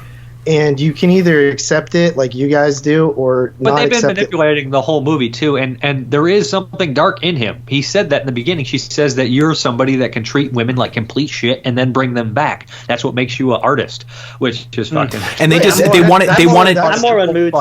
wanted to take that and just put it one step further, right? Yeah, that's I think the drugs are what made him mostly do it, but I do see what JP's saying, and I don't ever have a problem with it. I never even thought about it. Thought never even crossed my mind. Yeah. Yeah, I think that, like, for me, like, it works better if I think that this guy wasn't the best dude or he's harboring something dark inside of him. It's just hard not to accept it, though, because they really do a pretty decent job of developing the character as, like, you know, as this kind of family guy that's really trying to, you know, do something else with his life and, you know, not keep on that route because he knows it's sleazy and shitty and he wants to move on. Right. But I mean, he loves his family. Right. I mean, most people. I agree with that. I think that he loves his family, too. And even the biggest prick in the world at work or anywhere else in life, they probably don't treat their family like that. Listen, do me a favor. Next time you watch this movie, watch it with the idea in mind that this dude has something like dark inside of him. Well, I'm not disagreeing with you. There is something dark within him, but I don't think it's enough to turn him over by itself. Right. That's well, I guess we agree with each other then. I think the darkness in him is. I think there's something dark in every single human being on Earth, JP. I think that the first half of the movie, the darkness is that he's willing to, you know, be directed into, you know, okay, I can slap up some bitches while I fuck him doggy style and shit like that. But he's not. The second half, Milos is not going to be cutting people's heads off in the first half of the film. There's an influence there, because it's something deep inside of him that needs awakened. And but then again, if you use that argument though, man, you put anybody into a situation. Anybody can be a killer. Anybody can be a killer. We've had this conversation. Obviously, we argued about the full family thing. But I think in circumstances, though, if you're threatened enough and you feel like it's either me or you, I think anybody can pull that trigger, man. Like, I honestly think, man, I think anybody can do that shit, dude. Like, I truly believe everybody can be that person. It's human nature. It's human nature. Well, it's survival. It's survival. It's not just being a killer. That's the concept within it, but it's also survival. Survival. No. I'm fucking him cutting off a helpless woman's head. I know. You know what I mean? With the influence, though. That's he's what I'm fucked saying. up, and he also has. Another thing. He's Does a performer. It not look like he's enjoying it? You don't think that he's enjoying it? I think he's going nuts. No, when he cuts off her head, dude, there's no smile. There's no like, yeah, I just did that. You know, it's like no, he's in fuck mode. That's all he's thinking about is ejaculating. It looks like he's fucking going to town. I wonder. He's a trained stud. All he does, he's mixing that violence now with the sex, and they give him the knife. He's literally. I mean, I don't know. I think stud. that is so well put together, and how it escalates. I think it's perfectly done. If that doesn't work for you, there's nothing I can say. I think the movie is very well structured. I never doubted it. I don't fucking see a problem with it, and I see what you have a problem with it, and I don't understand it, and I can't convince you any otherwise. I just have no problem. I used to think it was. I have no problem that you have a problem with it. You know what I mean? Right. I don't have a problem with that. I mean, but I'm just telling you. I can't tell you. Can't see where I'm coming from, though. I get where you're coming from. I don't see it myself at all. Right. Yeah. Okay. I understand what you're saying, fair. and I don't. I mean, what are you gonna? I can't tell you that you're wrong. And let me be clear on this too. I like the movie. Like, I'm not saying that this is. I'm not. Even if you don't like the movie, I'm not mad. This is not the type of movie where I'm like, how could you say it's bad? Yeah, you don't want to die on this hill. No, I mean, it's too different to try to convince somebody. And regardless, 90% of movies I don't give a shit if nobody likes, as long as they're not just saying random stupid shit that makes no sense. Like I don't like this movie because. Sucks? Yeah, like if they were just like, I don't like Texas Chainsaw Massacre because his chainsaw doesn't look real. I'm like, fuck, get the fuck. Speaking kind of not looking real, I don't think you're gonna the petty criticism. Pierce 3 bodies with a 9mm. Yeah, I know. Just saying. I was thinking about that. What, kill 3 guys with a 9mm? No. The end scene. Here's 3 bodies. Oh, probably not. No, if you want to do that, 9mm. That wasn't a 9mm. Yeah, it was. Was it? That's a 9mm. Yeah, it's some weird 9mm. It's a big gun though. I looked it up to double check. I'm pretty sure it's a 9mm. To me, it looked like a fucking Desert Eagle. It was huge, wasn't it? Not that one. No, it's a 9. It's a 9. I'm pretty sure it is. Oh, yeah. But not likely. But I was thinking the same thing. I've thought that all 3 times I've watched this movie, and I'm thinking to myself, going. I just watched all 5 Dirty Harry movies the other day. You need his fucking 44, man, to get through 3 I know bodies, what you're man. thinking. Did I fire through 2 people or 3? Right, the 44 man will go through probably 5 fucking people, man. It's huge. But that last shot is the most fucked up part of the movie, in my opinion. Yeah. It says start with the little one. Yeah. Even in death, you get fucked. Yeah. Yes. So I mean, the one part where it hits the action movie level, I know this is crazy. It's so cathartic for me, and it goes straight action scene where it goes by his point of view, and you see the gun pull out, and he shoots the 2 asshole guys, and then the like action hero moment where the big goon that you're like, this dude's a badass, even though he's a sick piece of shit. He's like the badass enforcer. He busts through them. He takes 2 shots. He somehow gets him down on the ground, knocks off his glasses. You see he has 1 eye and is the ultimate skull fuck. I could not believe my eyes when I saw that. I literally was like, I know this is sick, but I cheered. I cheered when he skull fucked the baby fucker. Yep. I cheered. And I always cheer. I wonder. That's probably the most over the top moment in the movie. It works. How it works. I don't know how. They hate the guy because what he did earlier in the movie. I mean, the irony of that part right there is that that wasn't meant to be part of the film, part of the idea, but that turned out to be the best part of the movie, the fictional movie that they're filming. Right? I also love that the director is dying, and he's like, "That's a real Serbian." Yo, dude, that's see. Okay, so I'm glad you brought that up. I'm glad you brought that up because I feel like that is the most comedic part about the whole movie right there. Like that just kind of says the really fake in this movie as well. Which does his dong. Well, it's obviously like when he goes to cut it off and shit. Yeah, it's a prosthetic. Which is funny, by the way, because he's like, no. the movie they cut off the dick. There's no movie. I wonder if he kept that prosthetic. Like man. this is like a magical prized possession. Like you, like it's such an important thing in history or something. I don't know, man. They established the bad guys really well. Like all the bad guys in this movie are great, from the director to the bald guy to the asshole that rapes him to the lady who makes the drug cocktail. They're all really good. I mean, this is a good bad guy. What about the fucking camera guys that look like fucking CIA agents? Yeah, the one that rapes. One of them rapes him. He's like, "This one's on me," and he rapes him. Dude, that part is so brutal. That's when he wakes up. Well, no, and then he sees it on the videotapes because he wants to see what the fuck is going on. And I actually have that written down. Why? I think one of the most ultimate worst things you could ever have happen to you is to find out and just watch it on a film that you got ass raped while you're fucking passed out. Oh, that's horrible, dude. Could you imagine finding that yourself? Like, no one tells you. You find that shit yourself, but at least you found it yourself. You're like, fuck. I don't even know if that's possible, though. I feel like you would probably have some wounds. I'm sure he did. He woke up. He was in a lot of pain. Remember his dick? He pissed blood, and he was all fucked up. I mean, that dude was hurting bad. I mean, his asshole was probably the least thing, to be honest. Which is kind of a fucked up part too, because like that dude just ass raping him like at where it's not even at the place. That's just the start of his problem. It's like it has nothing to do with what's going on internally in the narrative and stuff. And it's like this guy's just taking advantage of the situation. This guy's all fucked up and out of it, and I'm just gonna. He's doing it for revenge because he hit him in the face. What did he say to the camera? He said, "This one's on me." I didn't get it. This one's free. I'm giving you this one's on the house. I'm fucking you for. Yeah, right. Fucking man, there's so much nasty shit in this that just no other movie had in it, and it's so well made that the first time I saw this, I was like, I can't believe somebody paid for this. I can't believe this is a movie. I can't believe this is fucking this nasty. This is just insane. Dude, there's scenes in this movie that when he fucking knocks all the girls' teeth out, and the fucking that's brutal. Yeah, the cop brother kills her by fucking asphyxiation with a cock. That's crazy. Yeah, well, he's got a true gummer. He got a true gummer there. Crazy. That's just like Blood-Sucking Freaks. Death by gummer. Fucking man, the brother's great in this. He's such a piece of shit. He is. He's a fucking weirdo too, man.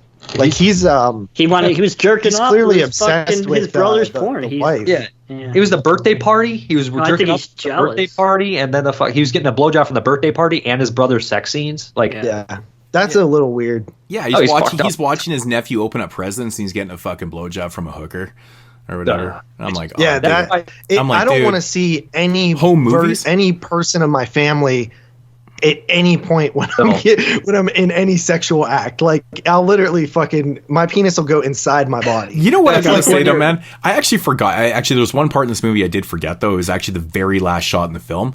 Which, I think one of the most extreme things in the film is definitely the header, the skull fucking, but the end scene, like, are you serious? Like the fucking the necrophilia, dude, that's over the top. That is because they just took it one step further. Like, oh no, now we're just gonna resort to fucking the dead. Even the filmmakers were pawns in it. Everybody's a fucking pawn. Everybody gets used. Yeah, man. It's a true conspiracy, the man. Interesting thing too is like I don't doubt that there are. I mean, I pretty much know without knowing that there are sick people out there with lots of money that are willing to spend it to get the most disturbing and fucked up. Well, it's like the Hostel thing, right? You got these rich motherfuckers that pay to go and torture and kill fucking people depending on what country. It's the same shit, man. It's now they're doing the films. In this extreme way, and that's the same clientele as that's in Hostel. We got a glimpse of it with Jeffrey Epstein, right? Like some of the stuff that came out about that. It's like you get this sense that there's a fucking pedophile island, bro. There's a fucking island, right? You know what I mean? Right. Like that's crazy. But I will say this: I do think this movie deserves its reputation because, and even though Jeremy is a bit jaded, and I am too. Like I was just sitting here. I think that's why my friend was like, "Oh, it's disgusting." Blah blah blah blah. It's like, dude, you have no idea what the fuck I've seen. It's just like at no idea what he's talking about when it comes to that, right? Well, I'm just like sitting here. I'm just like, okay. So a baby's getting raped. But it makes a good. It makes a good about it. But it does go in some places where no films have really got that far. Like the childbirth. Fucking newborn thing was horrendous, and I'm like, wow, that is very hardcore, and it's not as graphic as Like, no, you know, okay, it's not as nasty as August Underground Mortem. Let me say something. Nasty, Let me say something about that part. I think, okay, the idea of this big, bald, one-eyed freak penetrating a newborn baby is, the idea is disgusting. Don't say penetrated, bro. But honestly, I think the grossest part about the scene, though, is watching the mother's reaction, because she goes from horrified to almost smiling. She's like, okay, we're creating something. Like, she's almost enjoying the fact. And that's the worst part about the whole scene. That was a pretty good birth effect. I'll tell you that. I was pretty crazy art freak, right? These film fanatic freaks. She's also probably getting a huge paycheck. Right. And she's probably a fucking drug addict. I mean, not to justify the scene, but the baby at one point, this is the first time I watched it in high def, so like you can kind of see, like, it doesn't look that the face doesn't look real, like it looks all gooey and like it looks real in that aspect, but the actual facial structure, it looks kind of fake, man, to be honest. And I'm not trying to justify the scene, and I'm gonna have people out there going, "Mood's trying to justify fucking newborn porn by saying the baby face looked plastic." Well, fuck, this guy's a fucking pedophile. Fuck, it's not her. Dude, if there's any types of like fucking age restriction, this thing is definitely. This is NC-17. This one's gonna be. This did get an NC-17. What this all comes down to, this movie is so well shot and put together, and it's acted well, and there's a lot of good effects, and there's a lot of good commentary. There's just a lot of really good things. The score's great. Okay, the score's great too. The techno score. The music is great. Actually, the end credits score. Does somebody use that in their video? Like in their YouTube intros or something? Sure, I swear I've fucking heard that a million times. It's popular. I mean, this movie's pretty popular. Yeah. But on the lines of, you take some of the most extreme movies ever made out there, and then you look at the quality of the movies. This has got to be like top tier, like maybe top 3 best quality. In the last 25 years, most definitely, if you look at them, it's got to be the top. Right, because there's so many low, shitty budget, extreme movies out there. They just don't make them like that. No, we had Cannibal Holocaust and House on the Edge of the Park. Those movies are hardcore back in the day. There was a lot more hardcore movies that were well made back in the day. Even look at Salo. You know what I mean? Yeah, exactly. Salo for sure. Exactly, and then you start getting into a new generation where everybody can make a movie, and then it became the quality obviously dips. But this is a great example. You don't like Salo, JP? No, I've never seen it. This is a great example of a movie that was made in a period where everybody could make movies. Human Centipede 2. Yeah, Human Centipede 2 is the only one. Yeah. Well, I mean, what about like stuff like Martyrs? You don't count. Martyrs. The first one's whatever, but the second one, and we've defended the shit out of that movie too. That's a really well-made extreme film. And so is part 1. Oddly enough, it's on the lines of Singapore Sling. But it's not extreme. It's not really an extreme movie. Shot in but black part and white. 1 gets under my skin more than part 2. Yeah, part 1 and 2 are not even comparable in terms of subject matter. I think part 2 is actually a legit good movie. But I love part 2. I like part 1. I just think part 2 is one of the ultimate extreme movies. I like part 1. I'm not super high on it, and part 3 is just it's just a satire. The reason part 3 is a piece of shit. It's just a satire on the first 2, and it's just terrible. Like, you already made a satire, like you just whatever. In the words of Larry Cohen, 2 out of 3 ain't bad. Right. But by the way, just for the gun enthusiasts out there, it was a Zastava CZ99, which is a Yugoslavian 9mm pistol. Yeah. Thank you. So that gun wouldn't have went through 3 body. Well, probably not. Probably not. 9mm? I mean, the little body is. Yeah, but I don't even think it would have went through her. Like, maybe at that closer, I don't know. It depends. Shot like 6 or 7 times, it would have. Yeah, but she's fucking dead after 1, so. Yeah, I mean, it's a little extreme. A guy's dick went through a guy's fucking. Honestly, but that guy had a big dick, though. That guy had a big dick. Like, I really don't know what. I kind of agree with the suicide at the end. I'm like, I don't think anybody should be living through this. No. Well, it was for everybody, because everybody was so traumatized by what happened, right? So, like, how could anybody live through this? Yeah, you can't even look at each other anymore. Well, the kid was there's no point to live after that. Well, I would be shocked. That's what I was thinking. Like, that's fucked up. That guy has a big ass wang in it. Oh, that's just fucked up. It's fucked up. See, we still can't even talk about the main thing at the end. Like the scene when the brother, when he looks over at him, and it's kind of an iconic shot, as fucked up as it is, because his brother's wearing that whack ass fucking mask, right? And the director's sitting there, and he pulls off all the mask, and the music comes in, and he realizes what's happening. It's just so intense. But you know what's crazy about that part, though? You know what's crazy about that shit, though, is like, I mean, Milos is, obviously a little bit fucked up. with some help with some shit. But then the brother, like, this guy's just fucked up, man. He's doing this shit willingly. He looks drugged too to me. I mean, he wanted to fuck that wife. No, he wanted the wife. That's what's so fucking scary. But this guy's like a monster. Oh, it's just so bad. I mean, I agree that he wanted to fuck the wife, but he was acting a bit weird. Yeah, because he just fucking killed somebody with his dick. And he's also not stopping the brother. He killed that woman with his dick. That was him in the mask. He killed that girl because she slapped him in the face earlier. Yeah. They had a history. Yeah. He killed her. He was the one who fucking... I didn't know that. Yeah, he's wearing that fucking mask. Okay. Yeah, man. He's up on it. He set the whole thing up. Well, he's even looking at Milos while he's... Those two guys in the security, they were cops too, they said. Yeah. Yeah, and he just lets it happen too, man. Like, he set it up. That's his nephew. That's his nephew getting railed. Ugh. He checked on the director by his brother. It's so fucked up. Yeah, that guy wins the biggest piece of shit of the movie. Oh no, that guy's fucking horrible, man. That line when she takes a bite of the apple, she's like, "Want one?" And he's like, "Yes." He's talking about a bite. Yeah. Oh fuck. Oh man. Are we done on this one? You guys got anything else on it that we haven't said? I think we kind of covered most bases. I think on it. So. Yeah. All right. Dave goes first. Yeah. All right. No matter if you love it or hate it, it's going to be one of the like big things that goes down in horror cinema history. Just like August Underground, just like Cannibal Holocaust, just like all those movies that have changed the front for extreme films and films in general.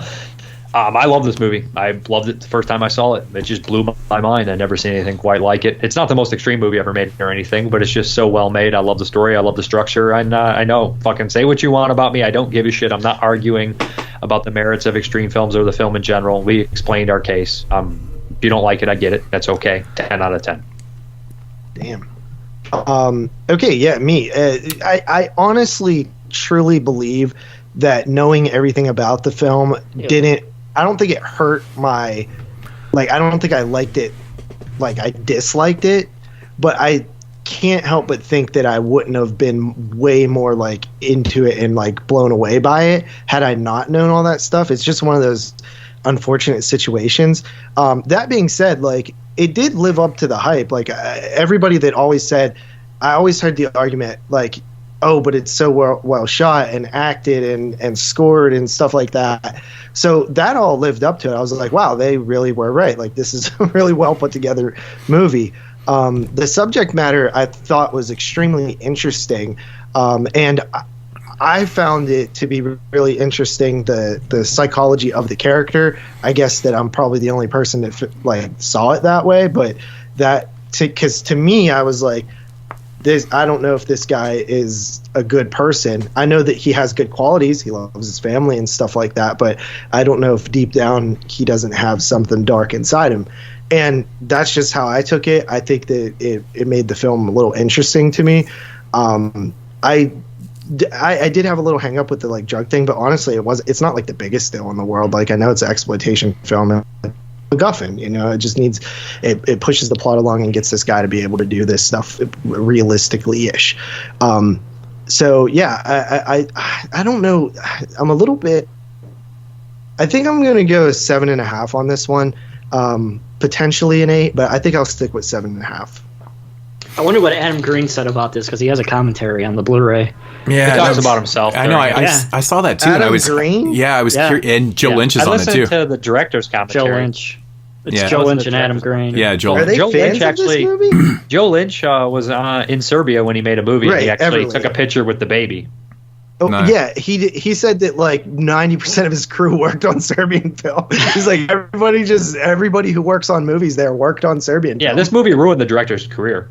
Nobody gives him any. He's obviously a great filmmaker, but it ruined his career. He's never gotten any movies after this ever. He's not. That's nobody. crazy. Yeah, this is Todd crazy. Browning style, man. You know, you make freaks, then your career's fucking it's done. so weird because the movie is obviously but Todd Browning did make a couple more movies after Freaks, though. But it did fuck him. No, I'm saying What about he Michael never Powell? really got the guy who did projects. Peeping Tom got fucked too. Yeah, they never really got the chances after to make more films. You know, and it sucks because all three of those movies that we just mentioned are great movies.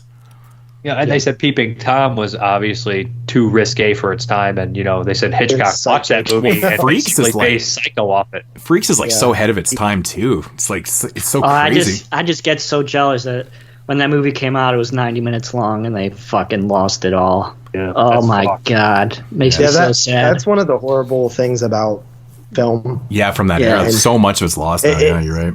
Well, even later, like half of most of the classic Japanese cinema is gone from World War II. You know what I mean? Yeah. Like I think I read somewhere that 90% of like the films like got destroyed during that.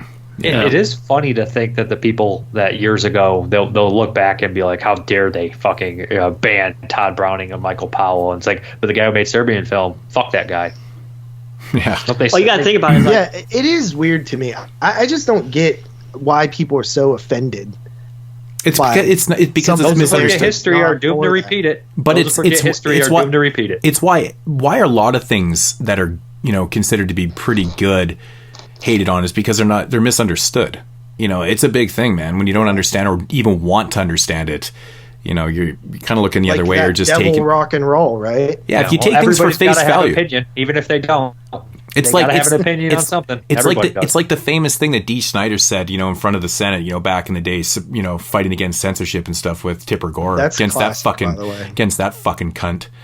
When he says in the lines, he's like, you can fucking find anything you're looking for if you're reading into it.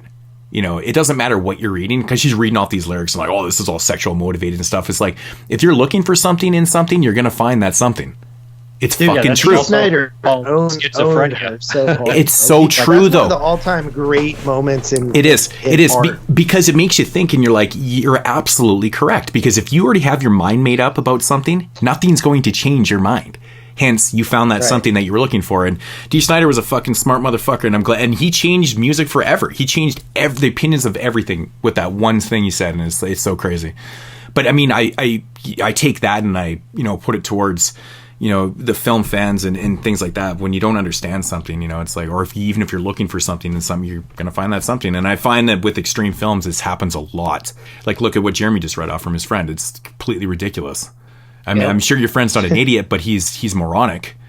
He doesn't know anything about. Wait, is this friend real or imaginary? He's misled. He's my friend from fucking like middle school, dude. Yeah, he's been my friend for a while. So imaginary. But I mean, it's just a dumb thing to say, because like you can explain it away, but yeah, getting back to the drug thing, JP, I think it's more.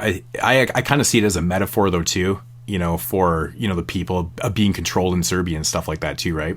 I think it's saying a lot about being controlled. I also do see the darkness. I feel like I need to look up darkness in him. There's darkness in him, JP. You're not wrong about that. Yeah. There's darkness in him. David. Thank you. We all agree on that. I mean, anybody that's willing to fuck women violently for a living has to have a little bit of darkness in them. Yeah, and I truly believe that you're correct on that. I just feel like the drug concoction is what allows it to be, to get more extreme and stuff like that. So, but it is good. But it is a good metaphor. That's what I said. So. But it is a good metaphor for the people of Serbia being controlled by government and the mans and all the people that are in charge, the conspiracies and shit like that. So it's an extreme way of showing it. I defended this film. Everyone said a lot of the stuff I was going to say anyway, so I'll keep it short. But I think this movie is excellent, man. It's got a lot of great commentary. It shows it in extreme fucking ways. It's really amazingly made. And Dave might have just convinced me to bring up my rating a little bit here. I had it at a 9.5 out of 10, but I'm with him. I don't see anything wrong with this. And this is 3 times I've watched it, and I think it's fantastic, man. I think it does exactly what it's supposed to do. And the fact that this thing is so well known proves that it's done its job. And you might not be a piece of shit for liking Serbian film, but if you give it a 10 out of 10, definite piece of shit. Definite piece of shit. Definite piece of shit. Me and Booze might not agree on everything, but when the shit matters, we agree. Yeah. Well, oh man. See, I always find this so funny too, because I clicked into the face group the other day. I was just taking a scroll and I noticed that someone made a poll about the last top 10 list, and of course I didn't have any votes on there. I just thought it was kind of funny that I never get votes. Well, Dave, but I just found it kind of interesting that like me and Dave had the same number 1, even though 9 of the films are different, but he's got all the votes and I have none. The sickest thing about that is whenever we take like the submissions from the listeners and I tally them up, like most of the time my list is very similar to theirs, yet I don't get any votes. I had the most mainstream list, though. I think I really do this year. Yeah, mine was very big. Mine was a little more obscure than normal. I actually kind of thought that too, and then I saw Jeremy's votes, and they were all from all of his MVP fans, which they got to stop doing that. That's really fucking rude. But by the way, I mean, but because they're making fun of Jeremy, and like, and people are they're coming across like they're being. No, they actually love Jeremy. I don't know, man. It comes across as it comes across a little sarcastic at times to me, and I kind of get offended by it sometimes. I'm like, dude. No, they legitimately like. I mean, they're playing it up a bit, but they love Jeremy. I think that's what I'm trying to get at. Is it's like overplayed, and I'm just like, I can't even take it serious. It's like, okay, but anyways, yeah. So Serbian Film, I think, is great. That's what I'm going to say. It's great. It legitimately is great. You know, great filmmaking. You know, it's not for everybody, just like Singapore Sling, but. You know, if you're gonna have, you know, if you have something to say about it, just watch the film properly. You know, you don't have to like it. No, you don't have to like the fucking movie. Nobody's telling you have to like the movie, but just, you know, respect the opinions and also see maybe for what it is instead of just. I think the talking out your ass. Is just don't talk down to people who like shit that you don't. Yeah, I mean, it's, you know. These movies are always interesting conversations. Well, just assuming that the movie shouldn't exist because you don't like it, or anybody that likes it is a pedophile, is just fucking absurd. It's so absurd. That is the most fucking ridiculous thing ever to me. Yeah. I mean, that's just stupid. And there is kind of conflicting things about the director. He has stated both that it was inspired by a lot of 70s exploitation and that it is metaphorical in a lot of ways. But most 70s exploitation movies, a lot of them were very fucking had points to them. A lot of them did, and they pushed the envelope on points and proved some shit. Well, I mean, a lot of other ones. Like I said, you know, even from the drug part, I mean, it's obviously a metaphor for, you know, the people and being controlled. I mean, that's written all over this movie, right? You know, people controlling. And he mentioned a lot. I was reading an interview by him. He mentioned a lot about the politically correct culture of Serbia at the time. Yes. That's kind of what he was talking about. The politically incorrect? No, the politically correct culture of Serbia, where everything every piece of media had to be politically correct and stuff like that. Exactly. Because the whole thing like that, like if the PC it's like then you get the anti-PC, and it's just as bad. It's just they like push too trying far to be the other way. I hate it. It's just be yourself, man. Like, yeah, don't because go out to just, you know, in places like this, if you weren't politically correct and, you know, in the media and stuff like that, you know, you all of a sudden didn't show up to work on Monday. Yeah, that's different. Here, you just get bitched at. That's what I'm saying. Like, that's how extreme it is. But like, when you live with that fear, like, that's the way it is. And, you know, this is a very ballsy project to do in a world of, it's life or death kind of thing, right? So, but yeah, that is going to conclude episode 2. Jeremy did give a rating. You're fucking Yeah. Come on, dog. Mooch just laughs. He doesn't even apologize. That's why he doesn't want people to be fucking call Jeremy the MVP, because it's like, Jeremy's so forgettable, he can't be the MVP. Dude, I'm offended for Jeremy for them saying that, because I think they're making fun of him all the time. I don't really get it like that. I don't think so either. I've always thought it like that, because it's one thing to say it like, oh yeah, you know, he's my whatever, but like to constantly do it. Like, I haven't even checked out these lists, but I know Jeremy's is the best list, but I'm like, what the fuck? Shut up. I know they love Fred Durst and they always talk about Fred Durst. I don't think it's like the same thing. They're hype man. They're Jeremy's hype man. They're fucking Flavor Flav. Yeah, Fred Durst and the fucking Vince. I guess I just can't relate to all this type of shit. I have no idea what's going on. Moods. I'm too fucking. They're old. like the American voters. They don't care who's running as long as it's Jeremy. Jeremy says go. Right, I guess. That's awesome. Okay, Jeremy, what do you got?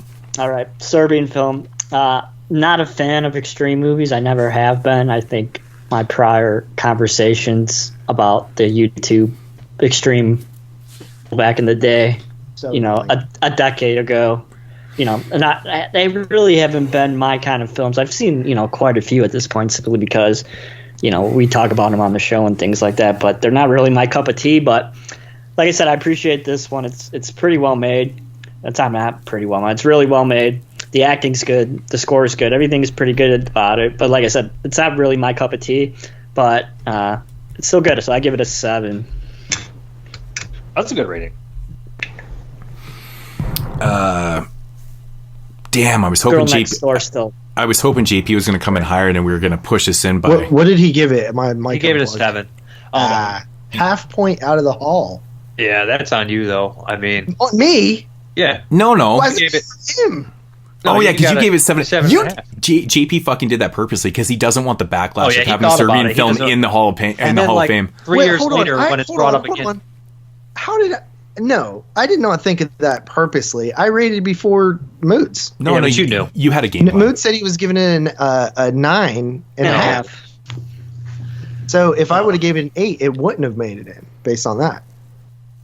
You had a game plan. I'll tell you what's not ever going to make it in the Hall of Fame. Has it made it already? I don't know, but Blair Witch Project ain't making it. It's in, buddy. It's in there. You're fucked. You were under the assumption that, if Dave came in at 10, you already had this worked out and coming in at 10. You want me to give it an 8 so it goes in the hall, you little baby bitches? No, don't change your mind. I said I was almost at an 8. We just want you to admit that you had this all mapped out, man. You had this mapped out. No. Because you diabolical motherfucker. I wouldn't mind this being in the hall. There's movies in the hall that I'm like, I don't feel like that should be in the hall. But this one, I'm like, fine with it. This would be a fine movie to go in the hall. Yeah, I think there's 1 or 2 movies in the Hall of Fame. I keep wanting to say Hall of Fame in the Hall of Fame that I'm not even part of, and it pisses me off. I hate that. Yeah, there's actually more than a couple. Yeah, there's definitely. There might even be like a handful now that I did not rate that high. It's fucking. Yeah, it's fucking people like. I'm not part I know. Of I think Brandon and I think Chris. I think all Exploding Heads are part of that shit, man. Extremely high rating shit. The only rule is that one of us have to be part of the rating. See, originally it was supposed to be 2 of us at least, and then maybe 1 guest. That was the original thing, and all of a sudden it was like, no, it's okay with 1 person from 22 Shots. Well, that's when Jeremy left the show, and it's like, well, I guess one of us is okay now because it would have to be me and you. There was no conversation about this. You literally had changed that, and I was like, why is this in the Hall of Fame? You're like, it only needs 1 of us. And I'm like, oh, okay, thanks for just coming up with that by yourself, motherfucker. What movie made it in the Hall of Fame? I don't know. You'd have to bring it up, but there is a couple. There's a couple. I bet Poltergeist is in there. I'm not part of, and there's one that really pisses me off, dude. I can't. I'll even find it. There's definitely one, and I'm just like, why the fuck? I need to update this shit. Serbian films rated NC-17 for explicit dialogue, extreme aberrant, violent cruelty, and extreme sexual content.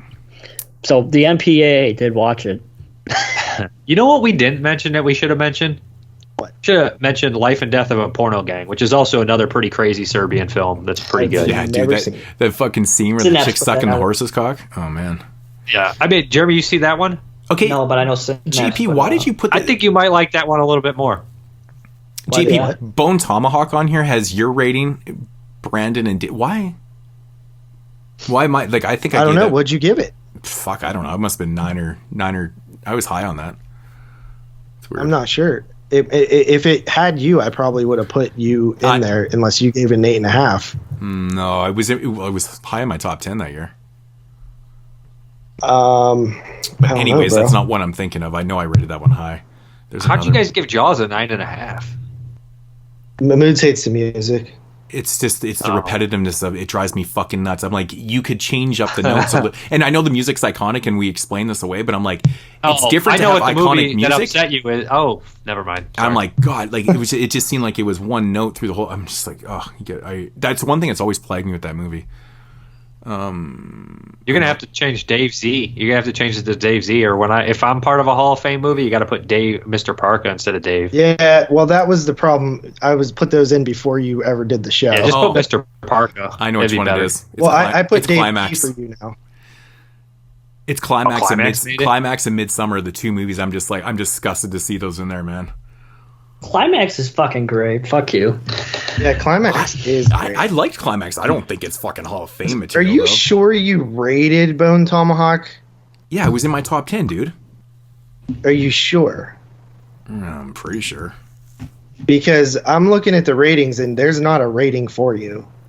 Your Vice made the Hall of Fame. That's crazy. But I like that movie. But how is it in my top 10 and I didn't rate it? I don't know. Is it in your top 10? I don't know. Look at the top 10. What year was that? 2015, I think. Look at the list. Fucking positive it's in my list, dude. Well, anyway, when you do this, let me do the outro so we can kill two birds at once. It is not in your top 10. That's why it wasn't part of your Hall of Fame. It probably technically came out in 2016 though. Check that. No, it's on the 15. Yeah, it's on our 15. Oh, you didn't see it. You didn't see it until after. Is that why? Oh, that's probably, maybe I didn't watch it for the top. Yeah, it's probably it. I think it did probably come out late, maybe. Yeah, you know what movie's at my number 10? So much history with is this Headless, show, bro. Dave. It's nuts. What? Headless. Headless made your top 10? Yeah, it was at number 10. And then, oddly enough, Horsehead. 2 movies with head in the titles. That's actually in my top 10. This was a weird year, man. Like, Girl House was a cool slasher. We Were Still Here. A Girl Walks Home Alone at Night. It Follows. Turbo Kid. Gunwoman, which was a number 3. And that was the thing. Gunwoman made a 10 out of 10 for me at number 3. Deathgasm, which I gave a 9.5, was at number 2. And then The Editor, which is 10 out of 10, was number 1. Fucking weird. Scream. You weren't part of Scream either. Yeah, no. Yeah, because I think you guys are all 10s on that, and I'm not. Yeah. This is the famous fucking landmine goes click year. Oh. Actually, you're on most of these. You're on more than me, I think. Well, I mean, you weren't on the fly. I'm on. That's like 5 of them right there. I'm not even on. Maybe 6. That's 3. No. So far. Bone Tomahawk. Midsummer. Fly. Well, I haven't got down that far yet. Yeah. Actually, you're on Saw. I didn't expect you to be there. Super Dark Times is one you're not on. Yep, that's another one. That one didn't even make my top 10. Carrie, you're not on. Yep. And then there's I'm lots. not me and you aren't on Poltergeist. I think that might be the only one we're both not on. So Jeremy's on that one then? Yeah. Oh yeah, Christian gave Dave. You're not on Creepshow either. Nope. See, look how many there is. There's tons, but those ones are whatever. It's Climax and fucking Midsummer, the ones that piss me off. Yeah, but Midsummer, most people like that. Climax, Yeah. I like Climax, but I can see Climax being in the top, like, Hall of Fame, where you're like, what? Oh my god, Midsummer. God. Well, guys, next time we talk, we will have a new Jackass movie out. Are you going to Yeah, do we the not outro? doing a show next week? No. Well, we don't have anybody to do it, so we could take a week off. It's fine. That's okay, and then we'll probably come back with the Peter Jackson. show. Or the Universal. One of the two. We'll get those 2 done, and I'll put out that fucking What We Watch show sometime. Are you actually going to put that out? Yep. Yeah. I was waiting on Well, that. I got see. The thing is, I still have to redo. I have to redo for my reviews because I accidentally delete them. That's why I have never put it out. Just wing them, dude. Read the synopsis. And just I know. It's fucking annoying. But also, I know there's still a couple more movies we need to get to. Excision and Baseball. Something Baseball. Battleship. Oh, the fucking the was that a Japanese film? Is that Battlefield Baseball or something? Yeah. Yeah, I got to get out of here. All right, yeah, I do too. I gotta go to work. All right, thank you everybody for listening to episode 220 of the 22 Shots of Moods and Horror podcast. If you want to follow the man Mood himself, you could do so at youtube.com/moods616.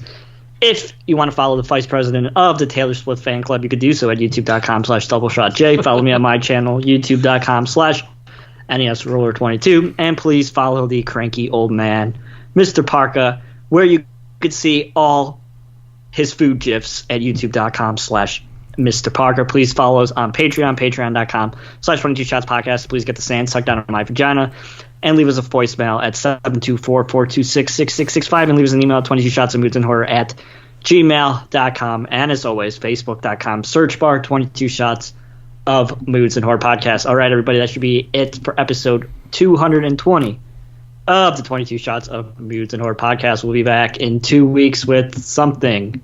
Okay. Bye. Deuces. See ya. That was a fun show.